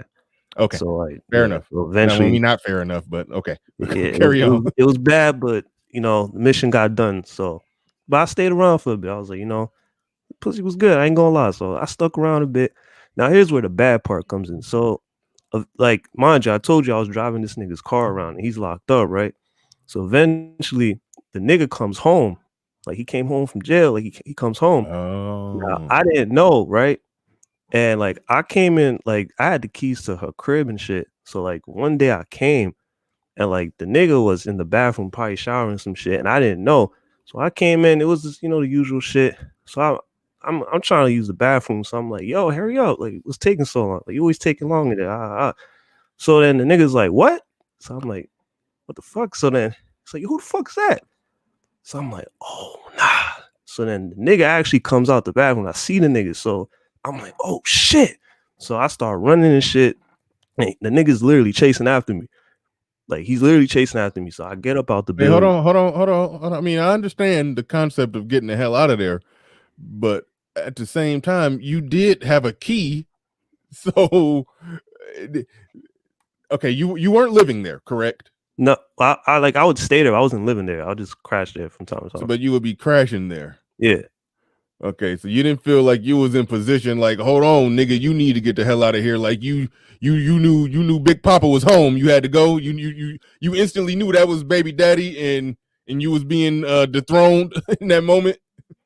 I guess so. I mean, I didn't know who it was. It was just a nigga in the bathroom, and the nigga That's just what I'm sounded crazy. So I had to get up out of there. You feel me? So, and I seen the nigga too, and I recognized the nigga. So I was like, oh nah, I gotta get up out of there.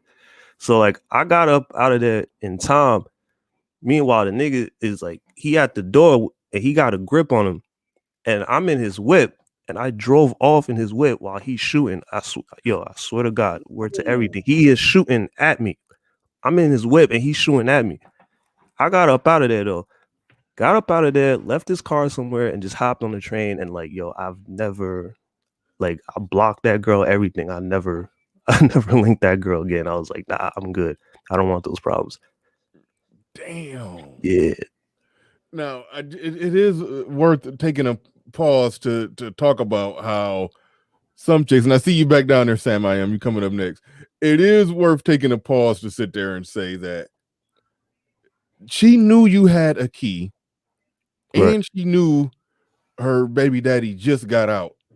So instead of just drawing a line in the sand and saying, "Look, Snow, my baby daddy just got out. He ain't got no place to stay. It is his kid. We about to take a try at being a family again. Is what it is." Instead of doing that, she just gonna just step out the way, let y'all run into each other, and then have like some tournament mating, like in the wild. Two lions or two rams gotta bang heads to see which one gonna trot off with a headache, and that's the one that win is the one who get the pussy. She basically just stepped back and say, "I'm just gonna see which one wind up dead or knocked out or beat the hell up or like that's messed up." And somewhere in their mind, some of them, that turned them on. Like she engineered a scenario where the two of y'all was going to end up inadvertently meeting, knowing you got a key, knowing he in there laying up or whatever, knowing you were just gonna come back with your key on the regularly scheduled program, and y'all were just gonna end up in that house together. And he just got out. She trying to get him sent back to jail. You gonna be dead. He gonna be in jail. Like what kind of? And then she gonna be single, complaining about no protection. All right. Anyway, God damn. That's a wild story. You said you left the city, but then never bothered coming back. No, I'm still in the city. I meant like I left. Like I blocked Shorty. Like I never like talked to her again because it's like I don't know if she tried to set me up. I don't know what the hell that shit was about. I was like, nah, I don't want. Yeah, it was practically a setup. Like she could have just sent you a text message and said, "Hey, my baby daddy got out," and you would have just got the picture. But she wanted you to come in there and catch the smoke. Or maybe to see if you was that dude, if you was gonna run the baby daddy out, who had the last man standing win. Like that's damn near what she was trying to see. She was trying to see who was man enough to handle her. Like damn. Look, I don't know what was on her mind, and I even give her time to have an explanation of what was going on because I was just like, nah, I'm not with that shit. I'm good. So nah. Because like I know of the nigga, like he's a crazy ass nigga. Like I will get killed, my nigga. So I was out of there. God but damn, I guess the good news though is that he's locked up again, so I don't really have to worry about shit. Shooting some other dude that was smashing. Shit, probably. Who God knows, man? damn. Hey, shout out to Nick Penn says Simp Stories, LOL. Oh yeah, we doing it, man. We doing it. We got Sam I am in the back. All right, man. Thanks for the story, man. That was All a right, bet, no that doubt. was a wild one, man. Appreciate it. Yeah. God damn. Sam, I don't suspect you gonna top that one, but man, we can go ahead. We can go ahead and proceed forward. We gonna go Well, ahead and proceed I forward, man. Go. apologize in advance if I don't. Can you hear me okay? Am I coming through all right? Yeah, you coming through good. Okay, good, good, good. Yeah, well, I got some stories for days to be honest with you, but I'm gonna stick to one particular one. I used to know this girl since like middle school, and we were cool and stuff, and then we kind of went our separate ways a little bit during high school. But then afterwards, we were real cool. But this girl was real fine. Like she was the prom queen of my high school, and which I should, in hindsight, I would have realized way back when. I really shouldn't have been messing with her. But since we were cool before then, I thought, you know, what I mean, there's still some sort of connection. But anyways, long story short, me and her we used to kick it all the time after high school, and one day, because I'm from Southern California, and one of the things we would do is for spring break go down to Mexico, like down to TJ, Los Doritos and stuff. So one time, I took her with me. So I took her with me. I'm paying for everything because of course she's broke. Um, I'm taking care of everything. I got the trees, you know, the drinks, everything, the hotel down there in TJ and all this stuff. So we're down there kicking it. Now, the whole time I'm trying to holler at this girl. Now, this is like about 15 years ago, so I was like super blue pill. But anyways, I had been trying to holler at her. Really, I had been talking to her, but trying to get the pussy like in the friend zone, but not really realizing it at that time. So, anyways, I take us and two of her friends down to Mexico, pay for everything. We're chilling. So, anyways, we're in the club. She's hollering at every dude but me. Now, mind Wait a you, minute. this Hold was on. like Wait. You hold on. Wait. Time out. Time out. You said you took her to this club and paid. You said something about Mexico. yeah, we went down to Mexico, like me From where? and Where from y'all started? California. Okay, y'all was in California, so you took her to essentially another country in some club in another country. I mean, California and Mexico close to each other, so maybe that's not too Yeah, yeah, yeah. It hard. was like, you know, like 3 hours drive away. It wasn't, Okay, you that's know, like I too live in bad. Michigan, so it's like going to Canada. That's nothing. Right, But okay, right, right, all right, right. So okay, so you took her basically on a little 3 hour road trip. Y'all went to right. Mexico, went clubbing in Mexico. You paid for everything, and she got in there and started just trying to holler at every dude in there, all in everybody's face. Every dude. And then the funny thing is, I ended up somehow, I don't remember, getting into something with somebody. Next thing I know, I'm getting kicked out the club.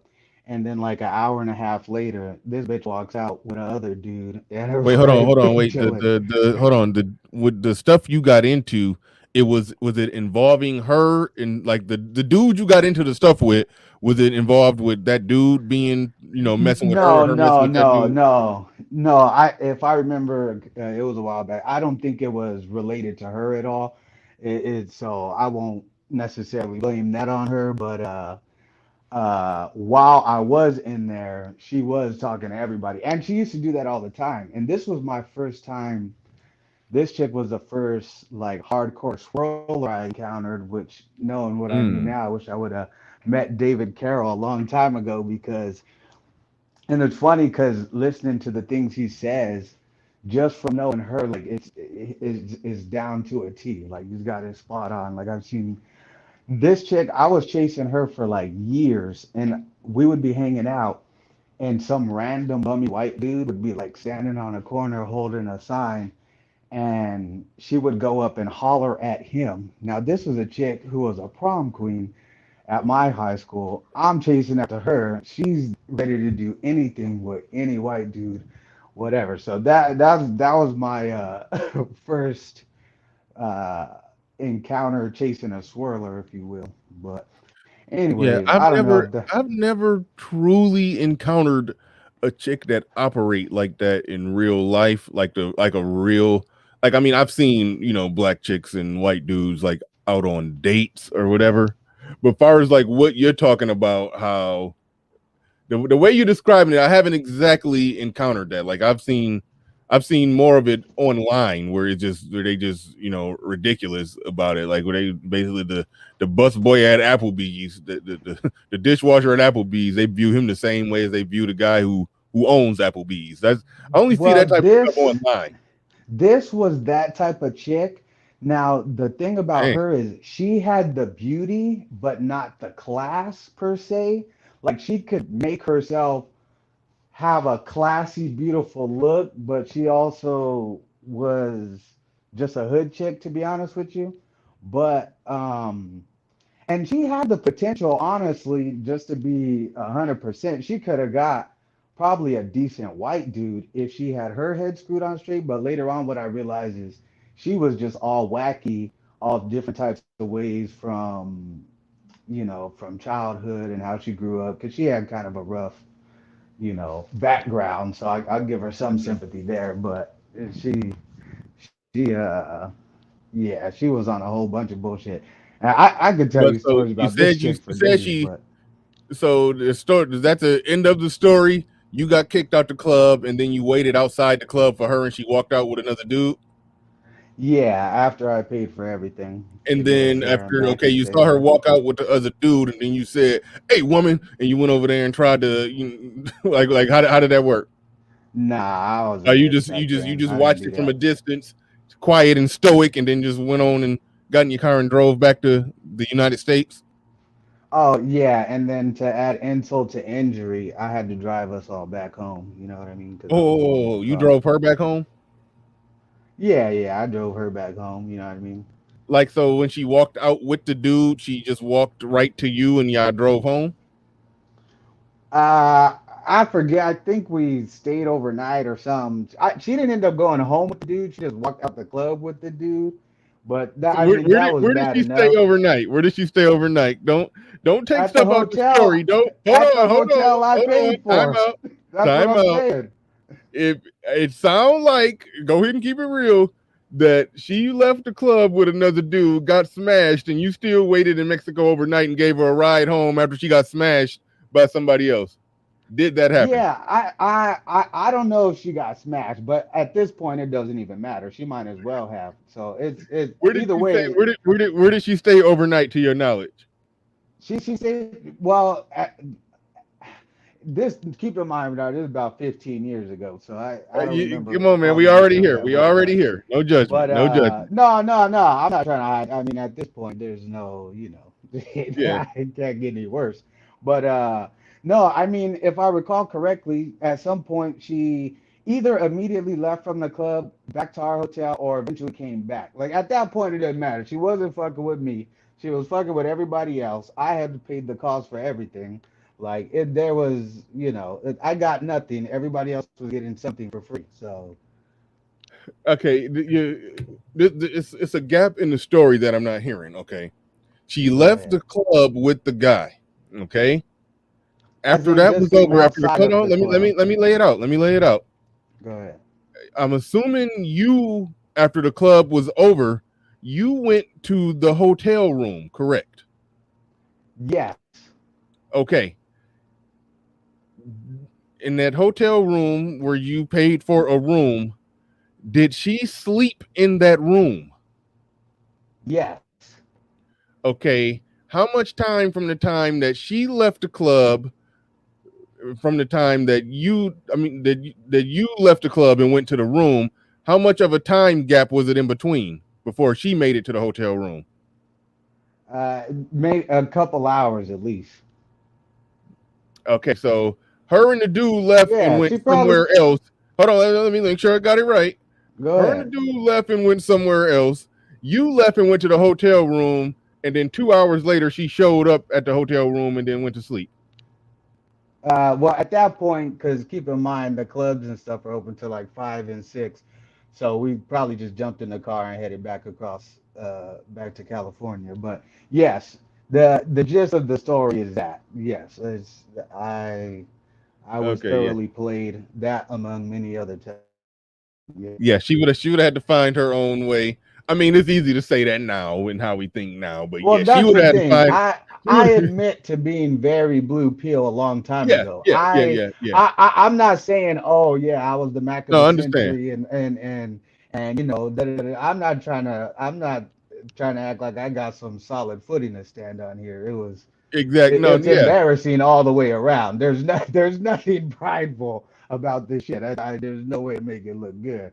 But yeah, but this was, you know, I put it like this. I come a long way since those days, you know. All right, and I give you credit for that. And hey, is I just wanted to I wanted to just get the clear full picture of what happened. It's a strong possibility that yeah, you I, took her out and she got smashed by somebody else, and then you had to ride in the car on the way home with a chick I'm gonna that say it like this: yeah. being in the manosphere and all that stuff, there's a lot of guys that tell stories about other guys that they've heard, da da da.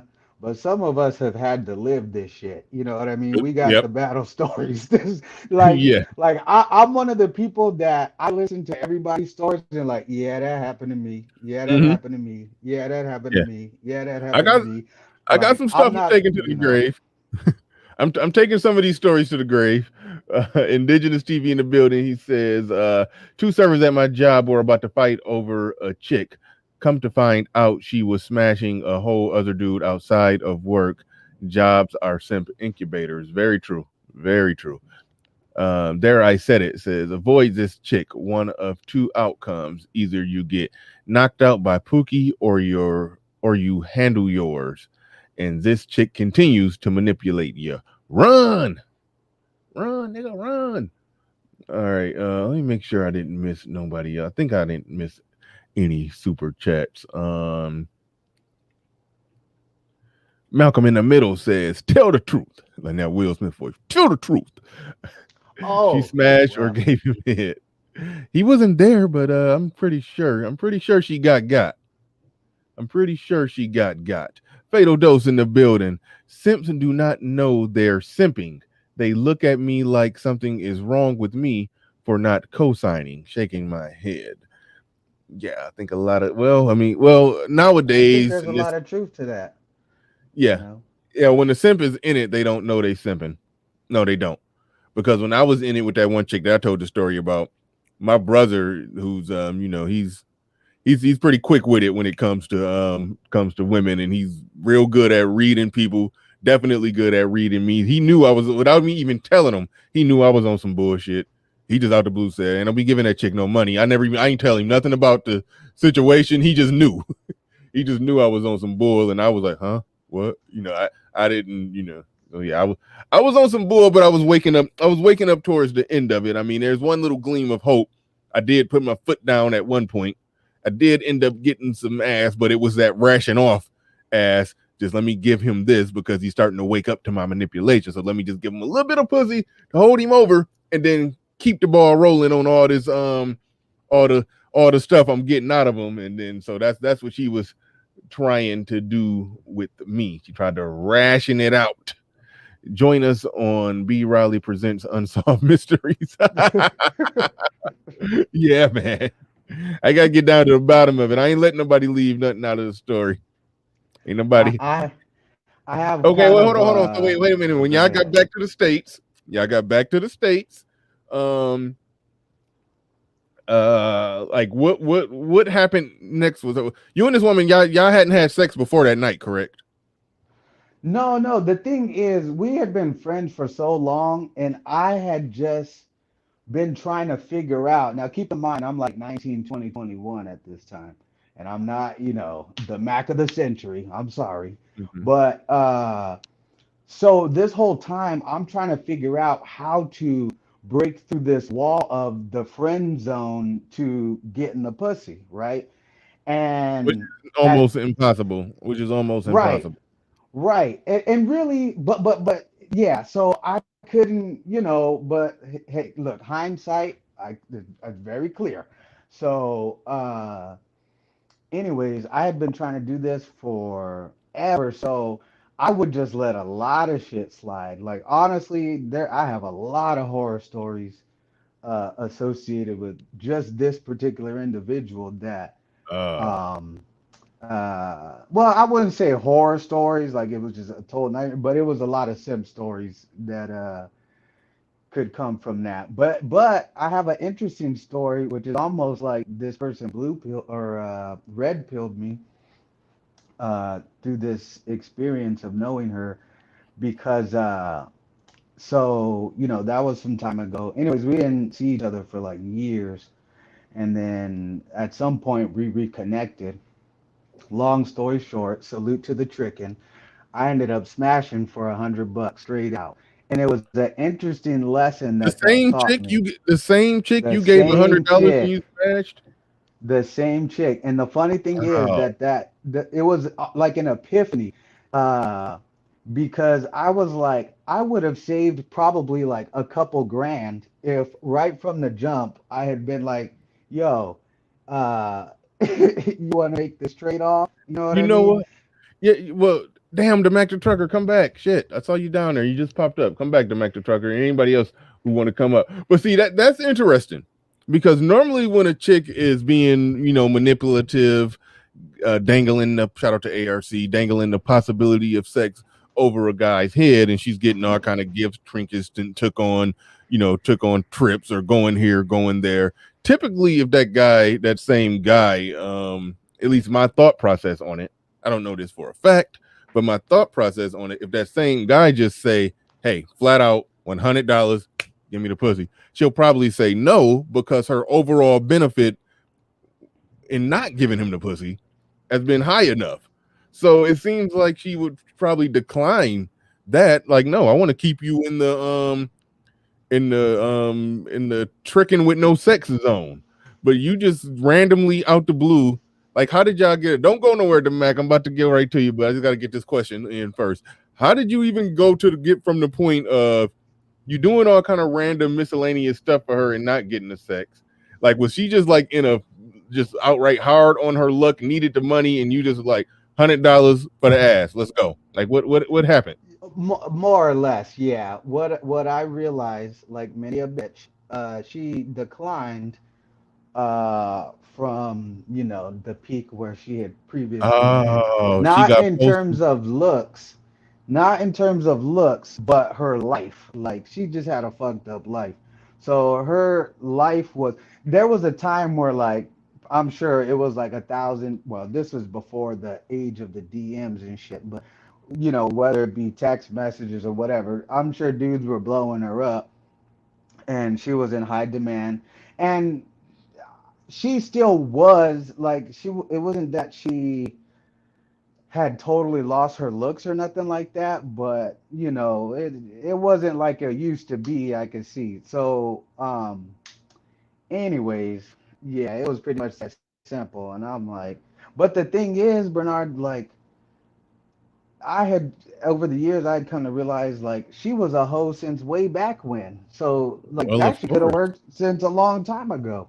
So I'm like, I I'm all about Yeah. saving money. So that's why I don't hate on the tricking personally, because I'm like, well, you gonna spend some money regardless. So Oh, by the way, real quick question before I let you go and bring the Mac the Trucker up here. Was the sex trash? it wasn't among the best experiences. No, no, it Yeah. was not. Yeah.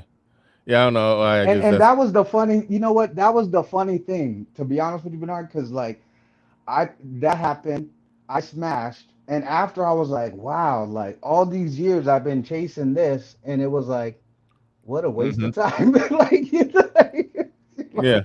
like damn, like I could have, and I guess now being older, a lot of time, I guess coming from my super simp days, now I'm just like, if when I meet a chick, if I don't immediately see like, okay, this is, because now I understand the wavelength that you're connecting on when you're actually about to get something, or when a chick's really like feeling you like that. hmm So my whole thing is like, if I'm not catching that type of energy, then I'm not wasting time with it. Or if it's the other Right. type of situation, that's different. But I know now when a chick is really like fucking with you, and sometimes they can even pretend, but you can even sniff that out after a while. But sometimes I'll just let that rock until I get what I want, and then I'll start revealing stuff that'll, decrease their attraction to me, which will get them off my back. All right. Look, man. Thanks for the story. Thanks for the story. Thanks for participating in the Simp Tales, Simp Chronicles, Simp Stories, whatever we calling it. Shout out to Solo TV 84, Thanks for who having me, Bernard. essentially started this thing. Got to shout him out whenever I do something like this. But yeah, thanks, man. Appreciate you coming on through and the transparency and all of that. Classic 360 says it was trash because she didn't want you. I don't necessarily go with that. Like, I mean, it's chicks that actually, wanted me and really liked me, but the sex was, I wasn't really feeling the sex with them that much. I mean, sex is like pizza. Even when it's bad, it's still good. It's edible. But but so but it's I don't necessarily agree with I don't agree 100% when guys always say, "Oh, because if she ain't really, feeling you like that, it's gonna be trash." I mean, it could be trash. It could be trash because it's just trash. I mean, it was a chick that I liked. I was physically attracted to. We just had bad sexual chemistry. I didn't like. I mean, I didn't even. We had sex a few times, and I never even bust. Like I just couldn't. She liked me. We just. I don't know. Her sex was just garbage to me. I don't know. Yeah, I had that before too, Bernard. Yeah. So yeah, I don't like when You get the guys say chicken that. the sex is garbage, and it's a waste of time. I don't had that, so. Yeah, it happens. It happens. It happens. Yeah, I don't like when people make it seem like it's just strictly, oh, she ain't feeling you, she ain't attracted to you. That's why it's garbage. Like Steve Harvey said something like that. If a guy ever says a woman is bad at sex, he says, no, the woman ain't bad at sex. She can't be bad at sex. It's because you bad at sex. Because a woman is going to emulate whatever energy you give to. I'm like, no. Some women just suck. Like just so I hate when people do that. I don't like people make that argument. I see a few couple people waiting in the back chat, two of you. So be patient. I got to get to the Mac the trucker first because he been on and off coming in. Yeah, Finally I had a got phone him. call, man. Okay. But go ahead, you got the floor, you got the mic. Tell us your story, man. Okay. Can you hear me, Bernard? Oh yeah, got you. Yep, you good. I can't hear this thing. Hold on 1 second. Can you hear me? Yes. I don't know if you can hear me, but let me start off with saying I can hear you. My simp story might trumps all because oh man, this is when I was younger too. I was probably like 18 or 19 at the time. So I was blue pill, Super Saiyan blue pill. So it was a mutual friend of my group of friends that I grew up with high school. All are still friends to this day. And one of the guys, he worked with this chick. So I never met her, I just heard of her, how fine she was, how gorgeous she was. So I finally meet her. This is how I met her. I shit you not. She needed money for somebody to help her to have an abortion. That's how blue pill I was. Super duper blue pill, yes. So I never met her. That's my first time meeting her. So when I saw her, I was starstruck. I met her. I gave her the money with no problem. I'm like, yeah, I'll help you out. I'm super blue pill. I'm like, yeah, I'll help you. Just call me if you need anything or, just let me know what you need. So we started texting and talking or whatever. Start talking. It's probably like maybe weeks down the line after she had the abortion or whatever. So some kind of way I asked her out. We went to the movies on a date. So I pick her up, I take her to the movies, and some of my friends from high school I used to know saw me. So they dapping me up, telling me I'm the man. So that boosted my ego even worse. Because they see me with this beautiful chick. And I'm like, yeah, I got her. Yeah, man. I'm like, yeah, there's somebody I'm talking to. I'm kicking it with. They're like, yeah, you doing your thing. That went straight to my head, man. She's in college around maybe it's probably a couple of months after that in college. Like I said, Super Saiyan blue pill. I was sending the money through college, man. Oh. Because I was working, I didn't have any responsibility of bills. I just had I was living with my parents. So she would need money. I would just send it to college, send it to her through Western Union. That's how I would send it to her. Okay, wait a minute. Wait, hold on. I feel like I missed something in the story. So you paid for the abortion, and then sometime later, oh damn, you fell off. It sounded like you said he paid for the abortion. I bring Fatal Dose up. Jada LaRue was back there. Come on back up, Jada LaRue, if you want to get back on here. But it sound like hold on, DeMac the Trucker. Hold on, Fatal Dose. DeMac the Trucker. Let me see if we can get DeMac the Trucker back so he can. I got some more questions for him. So hold on 1 second. All right. Okay. DeMac, Can you hear me, Bernard? yes. Can you hear me?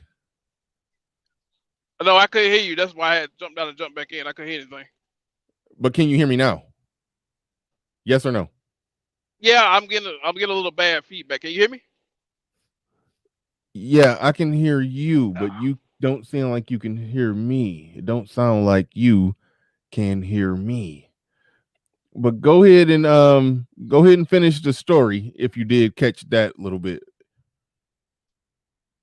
Okay, I'm cutting in and out, but so yeah, we went on dates and stuff, and then I think every guy in their younger years have had a red pill rage moment.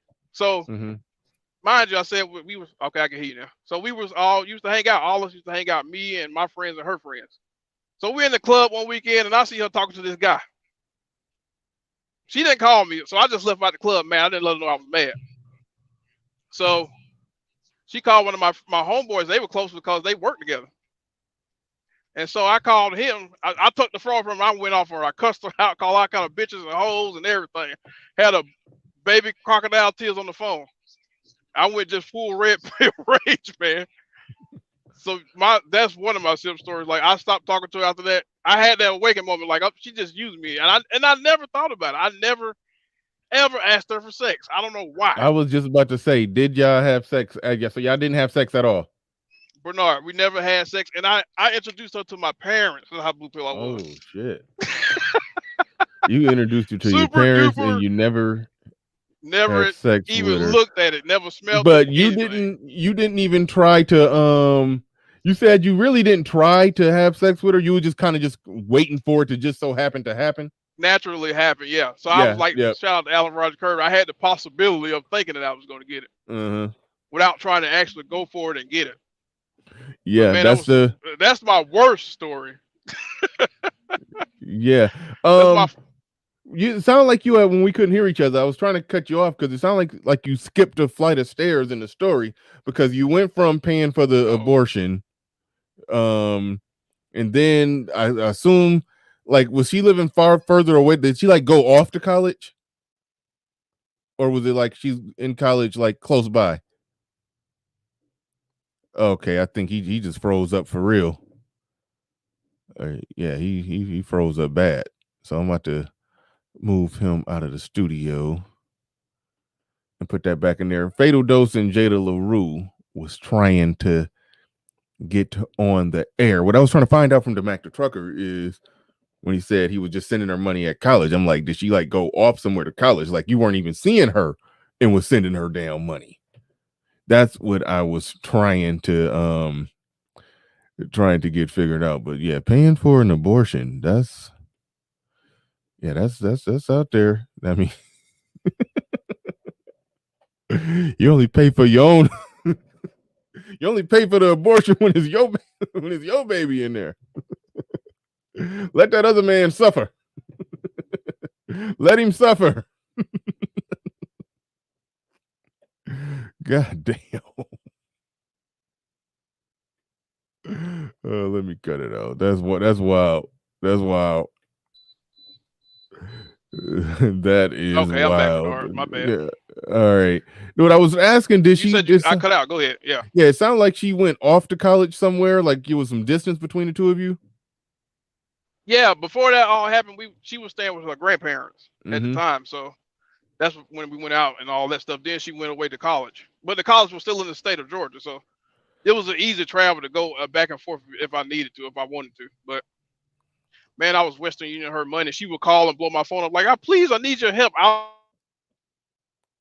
And I'm like, yeah, you know what? I'll help you. And I send money. And I just thinking about it now. I was how much young was you sending? And dumb and naive, man. How much? How much was you sending? On a good week, maybe 80 to 100 bucks. Okay, so it was totaling up somewhere in the area about 400 a month. Yeah. And you said you were about 18. Yeah, man. I was fresh Yeah, out of high that's school, probably like 18 or yeah, 19. that's a lot of money at 18. That's a lot of Like I was money. saying, I was living with my parents at the time, and I didn't have Especially any if you was responsibilities. So. if you about my age, like when I was 18, the minimum wage was barely 4.75 when I was 18. You see what I'm saying? So whatever job you had at 18, it wasn't paying that much. $100, back in, I'm assuming, around 2000. 2000. No, I'm 35, so it was around 2005. Okay, so 2004, yeah. 2005. Okay, so yeah. So I was making probably like at that time, probably like around $8 to $9 an hour, man. Okay, so yeah. So yeah, that $100 is a lot of money. That $100, sending $100 a week for a woman that you ain't even smashing, that was a lot of Yeah, but I money. was just looking for the whiff and smell of it, man. Yeah, you just you just wanted to smell the bread. You just wanted Just to at least just a touch of it. I wanted didn't to get ride. anything. You wanted to ride by the bakery and smell the bread. That's all you. That's my worst. That's like the top worst simp story I have. But I Wait, have another one. how long were you paying that money out? That's good. I don't remember. How long from the time you paid for the abortion to the time that you said, "Fuck it, I ain't never talking to her again"? When did how long was that? I'll say about within maybe a 5-month period, somewhere in there. Okay, Probably 5 months. So you was getting your simp on for a solid enough 5 time. months. Yes. And then after you went off on her, y'all never spoke again. That was it. No, I was still cordial, and because she was friends with all my friends, so we still talk and hung out. But as far as me taking dates and doing and sending money, no. And then my abortion money got wasted because, like, maybe 2 years down the line, she ended up still getting pregnant by somebody else. So, it was a waste of money. I just did that for her for fun, I guess. And then think about it, but no, I didn't even ask for the money back. I didn't even ask for my money back, man. You know what? So the she got story. Free money off me. Hold on. The story that I told earlier, that's part of how she spun it on me. She said she was going to pay me back when I gave up that cash. She said she was going to pay it back, and then it ended up not being paid back. And then I just came to accept that it wasn't going to be paid back. But look, I got that promise and didn't even think about it anymore, man. Because, well, I'm from Georgia. Shout out to Mr. Fantastic, them red bones, man. I love red women too. And she was what I liked, and I was like, man, you don't have to pay it back. It's fine. I'm just blue pill just kicked in and was like, you know what? Don't worry about paying the money back. We can just talk about it. It's cool. It didn't even cross my mind to even ask for it. Man Friday in the building. Thank you for the super chat, Man Friday. He says, dope show.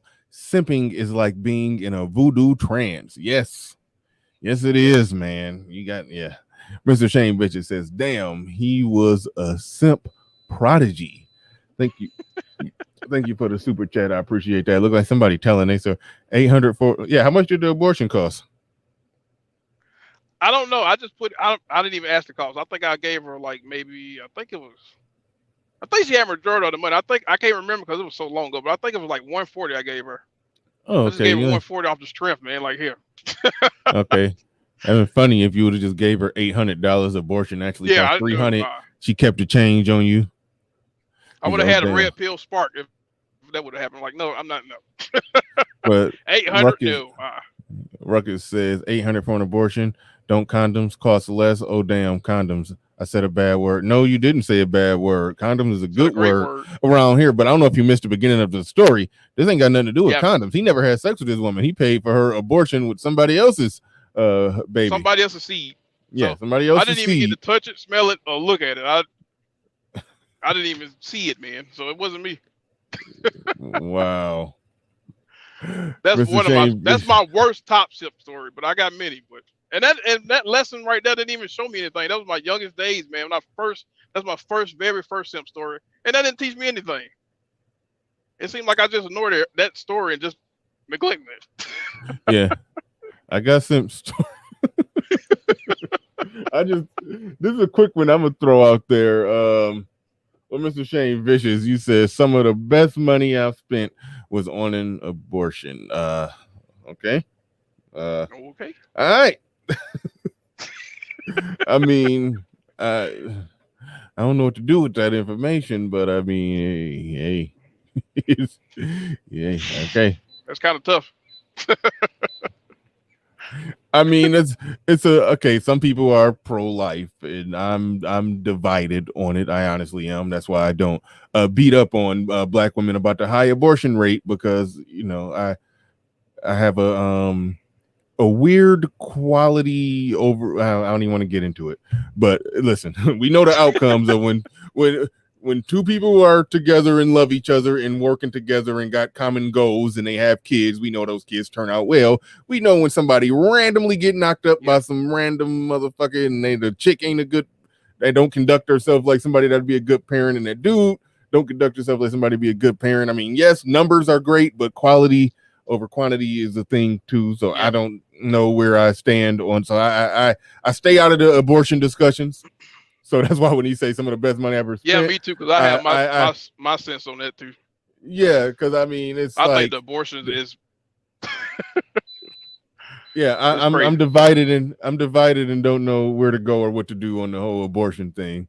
So that's why I hesitate to even get. I don't even know what to say to best money I ever spent, which may very well be true. Depending if you would have depended on the chick, you would have messed around and got pregnant. But Jada LaRue back in the back chat. I'm gonna bring her up.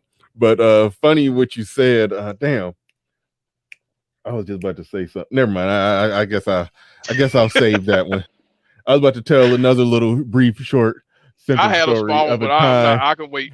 I was going to tell a quick story of how I got a chick hair done before I paid. Man. This is one that I could say back, when I was, 18. I can use the 18, 19 excuse on this one where I had messed around and paid to get a chick hair done, and then sometime later, because it was a very specific hairdo that I recognized, and I saw a picture of her with her baby daddy and the hair. in the kid with that hairdo that I paid for, and I'm like, did I pay for her hairdo for her to go take a family photo? Yes, you did. I was like, oh. It was the oldest trick in the book. Let him pay for it and let the family benefit off of it. Yeah, man. I helped contribute to their family photo, but no, go ahead. I'm gonna tell one quick and you get me off. Mine contributed to a family being processed. So my second story. So this is a girl I used to date. No lie, man.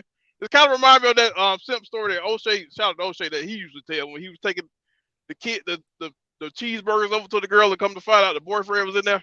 It's something similar to that. So, man, I done been there. I done delivered some food. That was enough food for more than for her little 4'11", 105-pound chick wasn't eating all that food. I'll just say that much. She's taking it to go plate when you take her out. But go ahead. Okay, so mine, similar thing. It's some chicks that we knew. Met them in the club or whatever. So I started talking to one of her. My boy was talking to her cousin. And I was talking to the chick. We would hang out and kick it. She didn't stay too far from where I stayed at. So I would pick her up, take her to work. And she worked at Wendy's, man. And I thought I had it good because I would go up there and get free food from her. I'm like, all right, cool. I got something. If I get hungry, I can go get some free food. But she was telling me, like, all right, well, can you take me and come pick me up back late on the night? First time I'm like, all right, cool. Took her, picked her up. Maybe around like 11 or 12, she come back to tell me to pick her up. Did it a couple more times, then think nothing of it. Years down the line, all right, I stopped talking to her, whatever, years down the line. So me and my oldest son going to a Target one day. I see her, she see me and we speak. I'm like, hey, yeah. And some curiosity just said, just ask what that place was. She was like, yeah, because she was talking about her baby father. She was like, yeah, he stayed out there in Decatur. I said, in Decatur, Georgia. He stayed in Decatur, Georgia. I'm like, okay, such and such spot. She looked at me like, yeah, she called herself. She was like, yeah, that's funny that you know that. I said, yeah, it is funny. So I was taking her out there the whole time to her main dude's house, man. She getting smashed and end up pregnant by a couple months later with 2 kids. So you was picking her up. Super Saiyan picking her up from work, man. dropping her off to her dude house. A chick got me with that one time, where she needed a ride from work, and we had been talking and texting and stuff, and she made it seem like we was gonna be getting together and kicking it after she got off work, but then she spun it to just needing a ride home, and I was like, I just came and picked you up and dropped you off at your house and you got a Exactly. whole family in there. Like, what the hell? Like, yeah. So I didn't experience But one similar to that one too. I was dropped like out of town. This is like 20 miles You away, and brought then go back and pick her up, and then drop her back ooh off at home. Oh, yeah, I was mm. picking her up like maybe 20. So I'm making round trips like 40 miles just picking her up and dropping her off.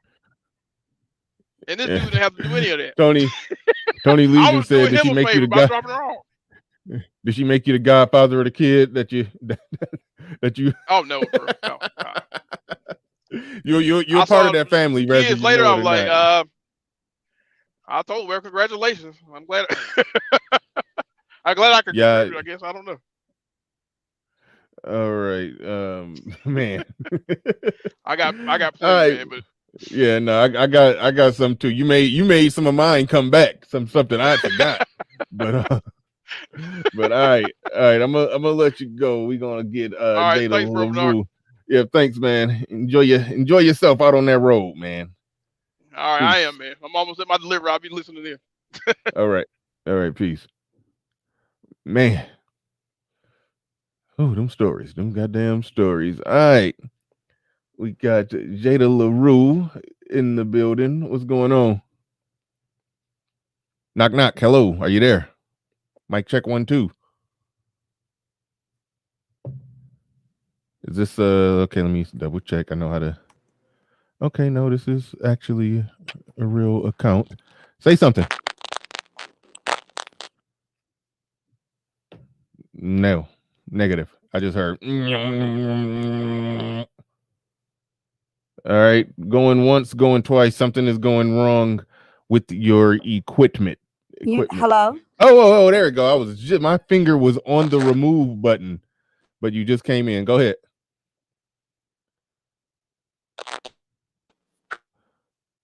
Am I being trolled?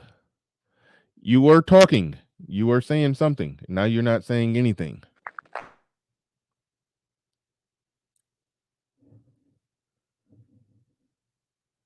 Say something.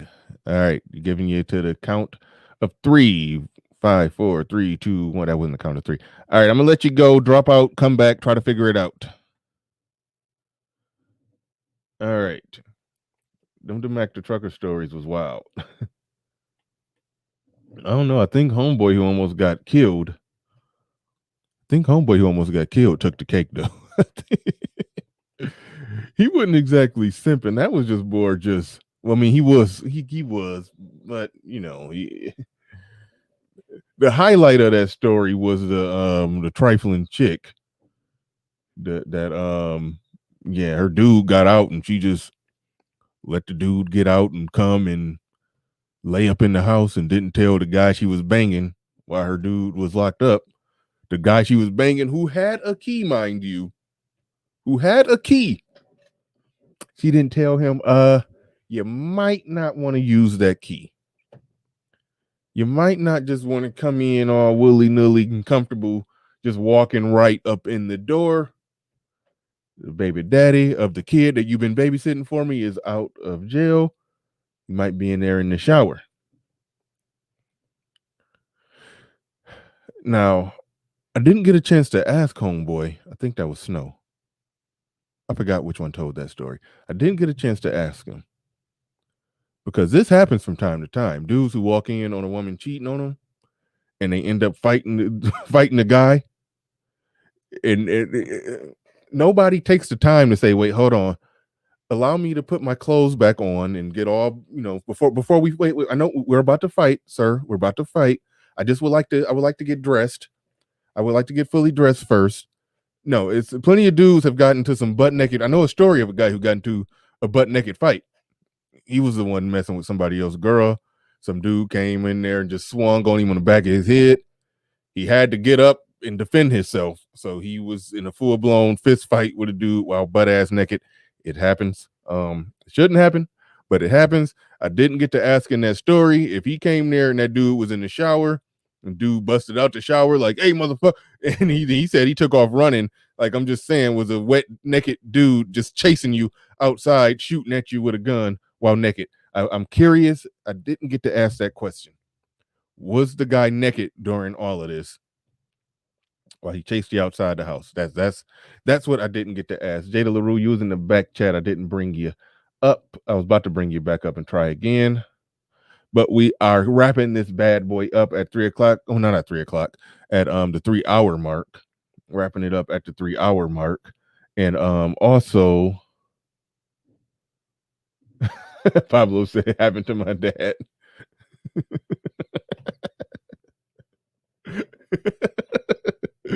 Oh, man. We Killed Dragon says being naked is a large advantage in a fight. Never fight a naked man. Yeah. Yeah. This was a fun show. I had a feeling it was fun, but man, when dudes tell them simp stories, January man said, "Where's the chopper?" Yeah.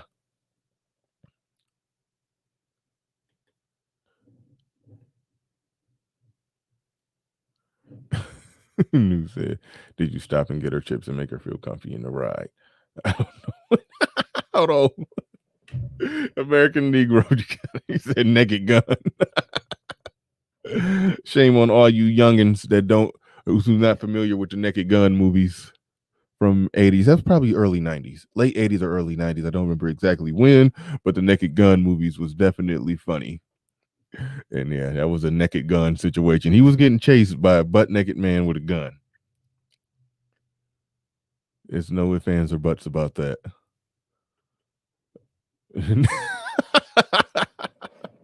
Black was naked and afraid. That's a show as well. Ruckus says, "Bravo, Bernard. This is like therapy. Simps getting their eps off their chests. Yeah, gotta Leslie Nielsen. Yeah, gotta get it off. Gotta get it off your chest. All right, we may have one last contestant, even though this type of show is typically for gentlemen to tell their simp stories. The only story that a woman can tell is how she was taking advantage of some guy who really loved her. No, just playing. But let's see. Okay, it sounds like we connecting right now. Sound like your sound is on. So go ahead. Welcome to the show. Appreciate you coming on up. You have the floor. You have the mic to fire away. Well, thank you for inviting me on, Bernard. I came on because I think his name was Black Wolf, mentioned that he wanted me to tell my story because he wanted you to filter through it so you can find the missing holes and things to my story to blame me for what happened. So, as I had mentioned before, I did I did have a simp situation where I did play a guy for his money. It was my first and last time, and I know y'all gonna say she's lying, but I don't believe in doing that. But what happened is that I was dating someone else, and I was in high school. I don't think I mentioned that just yet, but I was in high school. I was 15 years old, and I was dating a guy that I really liked. And somehow I looked up and the guy stopped talking to me. So I find out 2 days later why. He ends up telling me, like, I don't even see why you talking to me after you done slept with this particular guy. At the time, I had no idea who this guy was. You hear me? Absolutely no idea. When I asked some friends, they were like, "Oh, that's that drug dealer," or he goes to school with us. He's in our same class year. And I was like, who? And they were like, the guy that be in the parking lot. So nonetheless, I talked to this guy. He told me he did it. And he was just like, I liked you. So I didn't want a guy to be trying to talk to you. But he told me that part in around 12th grade. But nonetheless, I talked to him. I confronted him about it. And I was like, you know what? I was like, I was mad because first of all, I was a virgin. Second of all, I was very serious about it. I was dating. All right, let's back up. I'm confused. A guy who you were talking to in high school? Yes. So you were 15 during this story, and some other guy who I assume was in high school as well, 15, 16 years old, told you that he was pursuing you, and then he got mad and said, well, he don't like you no more because he heard you had sex with some drug dealer dude. Yeah, it was like some guy, I guess, he barely came to class or whatever. He just hung out in the parking lot. So, Okay, and you that's were a basically virgin at 15 or 16, so you felt bad that you were lied on. Now, when you say you went and asked the guy, you saying you went and asked the guy that you were accused of having sex with? Did he say that? Like, you seem basically trying to find out, hey, did you lie and say we had sex? Yeah, I did. I asked him because I was thinking And he like, said what? he told me, yeah. He didn't say he lied. He was like, yeah, I smashed that because it was other guys that were around. So he was like, yeah, I smashed that. And I was like, dude, I don't even know you. I was like, why would you say that about me? And I was like, do you understand what that places for my reputation? If there's a guy that I like and he don't even like me no more. And he was like, well, that's your problem. You shouldn't have gave it to me. So that's what he said back then when we were in the 10th grade. Okay. Mm-hmm. So what happened is that I was like, you know what? I was like, if you wanted it, all you had to do was ask. So he kind of like calmed his nature down. And he was like, so what, you want to holler at me now? And I was thinking like, you know what? I am going to use this dude because he should not have done that. So I was like, I might be. I was like, if you play your cards right. So what I did is I played him. I ain't gonna lie. I played him the first week. Yeah, he was like, I'm going to the skip party or whatever, you coming? And I was like, and I was like, no, I was like, Wait, I got how into old it were for y'all now. by then? Hold on, wait. How old were y'all by then when this happened? You I was said? 15 and he had already turned 16. So I was 15. Okay, so this was just like a year later. No. This was at the same time. This was Okay. right exactly in that moment. Okay, all right, got you. I'm thinking y'all got So older in the story because okay. so I'm like, okay. And I made him cash me out. I did. I was like, no, I was like, you're gonna have to pay for this. So he didn't know it, but I just played him to the fullest. And after another week, I kind of was just like, man, I'm so tired of dealing with him. And I sat up there and he invited me to another Hold skip on. party and I Wait a left minute, him alone. wait a minute. Did you have sex with him? No, So no. how can you say you cashed him out? You're going to have to pay for this. But I mean, if you're No, saying you I got to was pay, saying no, I was saying did I had if you hold on, if you say you have to pay for this, that means he gave you the money in exchange for the sex. no. What I was saying in my mind, I didn't say it to him, but what I did is I said to myself, he's gonna have to cash out for that lie he told. Because now everybody is in the school is talking and I'm now dealing with this. I'm gonna make the little drug dealer cash out for it. He gonna learn from this experience. And that's what I felt at the time. So I did. I used them. I was never with him. I never kissed him or anything. And when he invited me to the second skip party, I was just like, oh, okay, yeah, I'll see you there. And I didn't show up. And then some of the guys was like, man, he was mad at you. I was like, oh, well, that's what he get for lying. So by our 12th grade year, How he much was, money did he give you? I don't even remember. I ain't gonna lie to you. I didn't count. It was a lot of money. I know I bought a motorcycle. A So it was a lot of motorcycle. money. Yeah, I bought a motorcycle. I was in the Motorcycles cost military. like $2,000 at least, right? And I don't know. I don't know. I don't really know.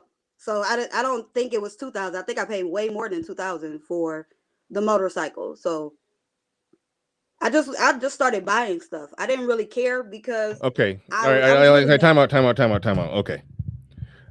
Typically, amongst a lot of blue pillness that's going on, the only person who's not blue pill is the drug dealer because he got the money to pull out, especially with young women who everybody broke when they that young between 16, 17, 18.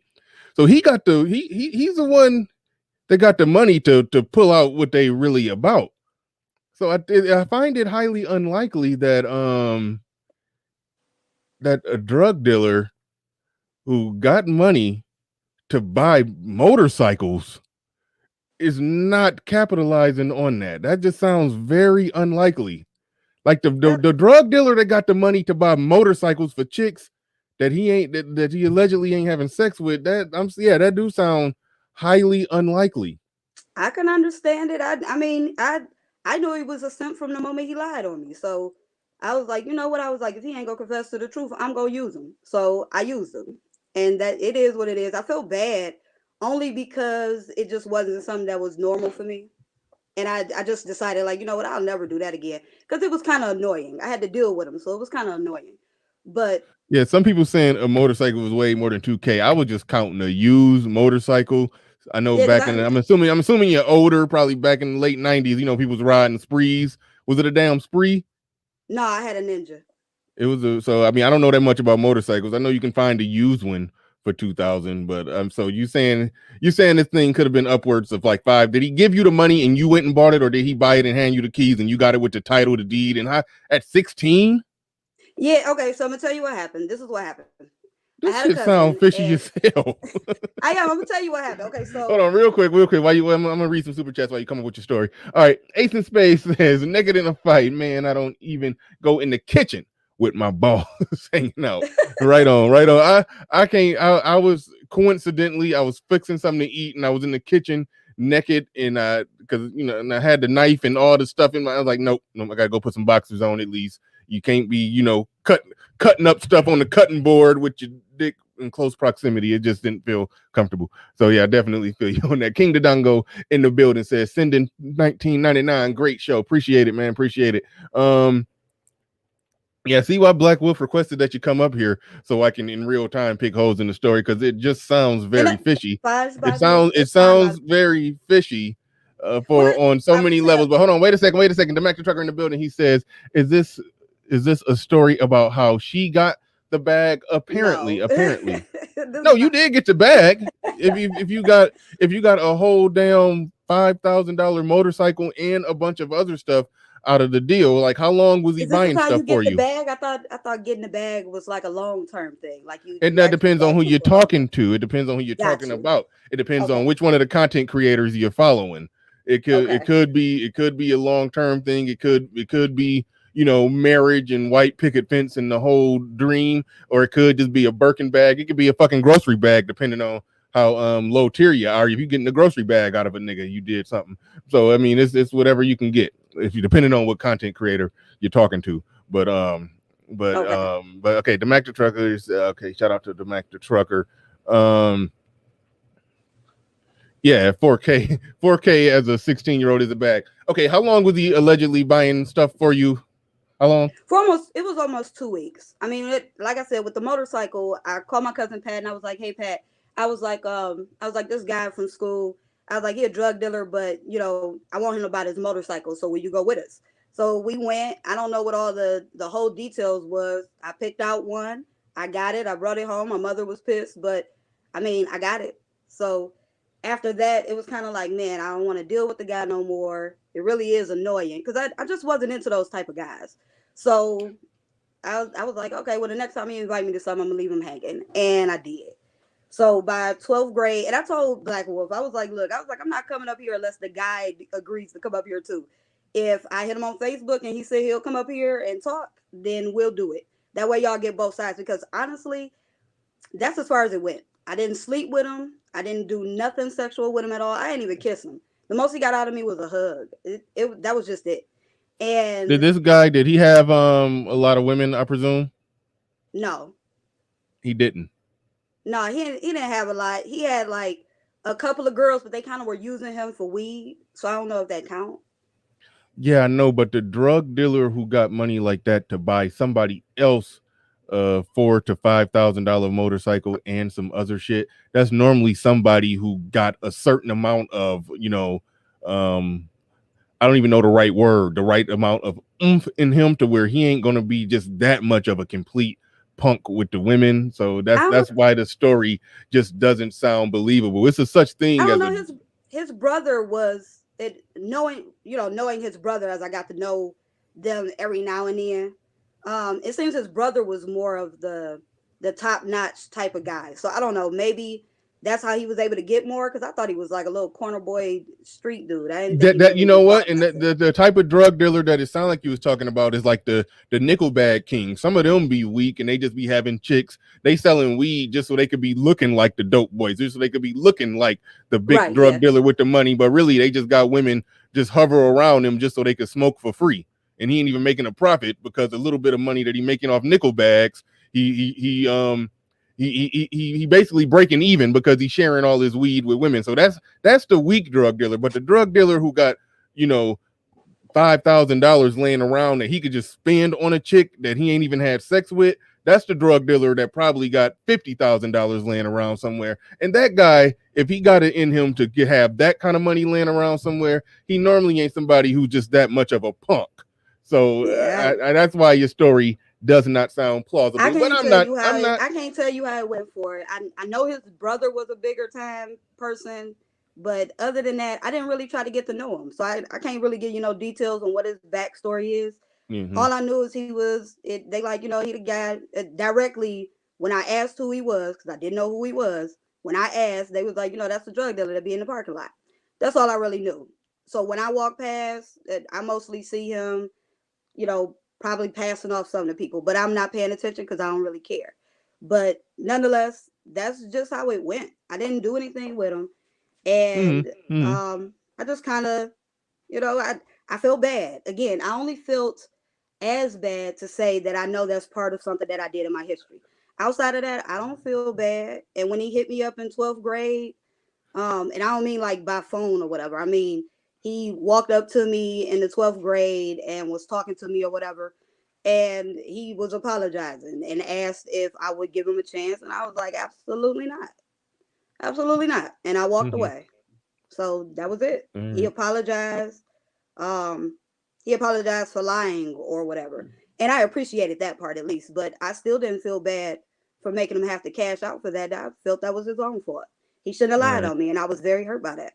So when you fleeced that dude for his money without giving him any sex by dangling the possibility of sex out of him and got what could probably amount up his total $6,000 out of him. That didn't turn into like a Marvel origin story at 16 to where now you realize the power of the possibility of sex, and then you just been using it and dangling it over guys going forward to get Nope. what you wanted out of them. You wielded that power, and then and then you released it and just let it go. Yeah, because it You was didn't want to honestly wield that just power it was just a again. revenge thing. I really didn't Hmm. care for all of the extraness to it. I wasn't into those type of guys. I'm actually But into the you more, I'm into the but nerdy you did guys. it you did it more skillfully than women who do that shit. So I just find it odd that you never did it again or didn't regularly do that. Or but okay. No, I mean, I think it's wrong to do, and I know a lot of ladies are probably going to be mad for me saying that, but I just don't believe in using men in that way. I don't believe in downing men, degrading men, all that type of stuff. Because again, even while I did it, it was annoying. Because first of all, I'm dealing with somebody I didn't want to deal with, and even though I got things out of it, it wasn't part of my character, so it kind of annoyed me to be that way. But as a person who's gotten older, I've never once figured like, oh yeah, look at that, there go another simp. Let me use him. I don't think that way. So all right. Mega Bisp says, "What happened to the bike? The title. I mean, this was a while ago. I mean, she sound. I mean, I'm going to get you sound. You sound like you might be late 30s, my age, something yeah, and like that. I actually had an accident in the bike. So I had an That's it. Yeah, accident on yeah, 94 yeah, yeah. freeway. So So yeah, asking about the bike. That's like, I mean, I don't even remember my first car. So that I think it was a Sunbird, like a '91 Sunbird that I got in like 2000, something like that. I mm. don't know, but so yeah, so that I don't even remember what happened with that thing. I don't know how when did I last drive it? Did I sell it? Did I can't even remember. But thanks for the super chat. Also, who we got in here? Snuggles in the building. He says, "You are clearly listening to a person who was a teenager, fully knowing what they were doing, and that young man is still the bad person."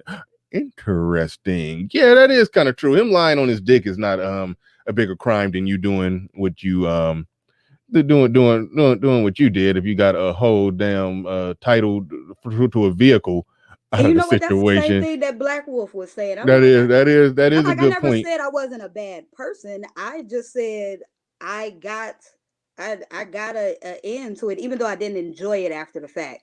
But I still I felt I was justified. So even while it's justified, I just was like, I was like, but that just wasn't good. That was bad. And I ain't gonna lie, when he came to me in 12th grade, I was thinking like, are you still on that? I'm like, well, I didn't say it to him, but my mind did. And I was just like, well, I appreciate that, but no. No, not at all. I'm fine. Yeah. All right. Well, Black Wolf, I went through the process. I mean, it's some fishy parts of the story. It sounds weird, sound a little not believable in some parts, but at the end of the day, I don't really care that much. It's, Yeah, I mean, I it was just is like, I what don't it even see the point of it coming up. But if it is. White No, Wolf no, no. keeps, I mean, no. It was fun. We telling stories today. We telling simp stories, and if the guy was up, he would be definitely. If the story is true, he would definitely be telling a simp story. And Melody did come up and tell a simp story from the opposite side of it. So it is interesting when we talking about the simp stories and the woman who's involved on the other side of it talk about how crafty and cunning she was, even though all of the ones who tell the stories they somehow found the Lord and they don't do it no more. Alleged, allegedly. no, it has nothing to do with the Lord. Snuggles, hold on, Snuggles in the building says, Bernard, what would that man be labeled, and would this young lady have been the victim or the victimizer? Is this a microcosm of what goes on? To some degree, it is a microcosm of what goes on. I think it is, like we said before. I think you might be sent your super chat kind of late. It is a petty crime. Well, we already answered that in the last super chat. It is a petty crime to lie on your dick, to say that you had sex with somebody that you didn't have sex with. That is a petty crime that some guys have committed, and so, but that's a petty crime. But to say I'm going to shake them down for thousands of dollars, that's I think that's a bigger offense. But Does it count if I didn't know that he was going to spend that much? No, I'm joking. I'm no, joking. that was you was on some. No, you was on some hustler shit, no doubt about it. No doubt about it. But I mean, that's I don't I don't. Yeah, it is what it is. Is what it is. You did what you did. You did what you did, and you That's a found fact. the Lord, allegedly. All right, It's Al not Boogie about in the finding the building. Lord. Yeah, you found the Lord. Y'all always find the Lord whenever y'all confess something. Yeah, but No, I no, no. It I has nothing to save do with the now. But Lord. It has nothing to do with the Lord. It's just a common sense of the way you should treat people. So that's all it is. All right. Al Boogie in the building says real shit, B Diddy. A lot of those old drug dealers be putting down on, I think that's pussy, for when the chick gets older. But no, he was the same age as her, so that don't really count. Yeah. That said, he hit her with the Dougie though. No, yeah, I do What does believe that they mean? do. What's hit her with I the don't know what hit her with the Dougie though mean, Oh. but I don't know. I don't know.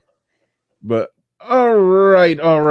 We are at the 3 hour mark. It is time to check out and get off of the air. Jada LaRue, thank you for coming on up. January May. Hold on, where is that? Said hashtag believe her. Yeah, I'm 50-50 on the whole. You don't gotta defend yourself. We Oh gonna no, I'm believe. not.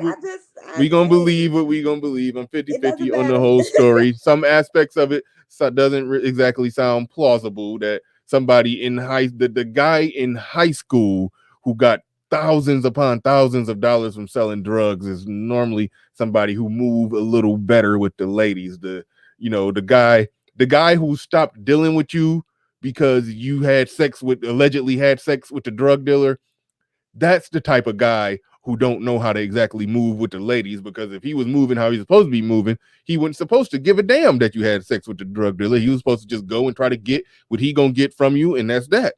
But so that's the type of guy in high school that ain't moving right with the ladies. The drug dealer who got that much damn money, he normally know how to move a little better than that. So that's why it doesn't sound plausible, and it sounds kind of likely that you probably did have sex with him. But I'm not going to Oh I'm man. not I'm not I'm not gonna to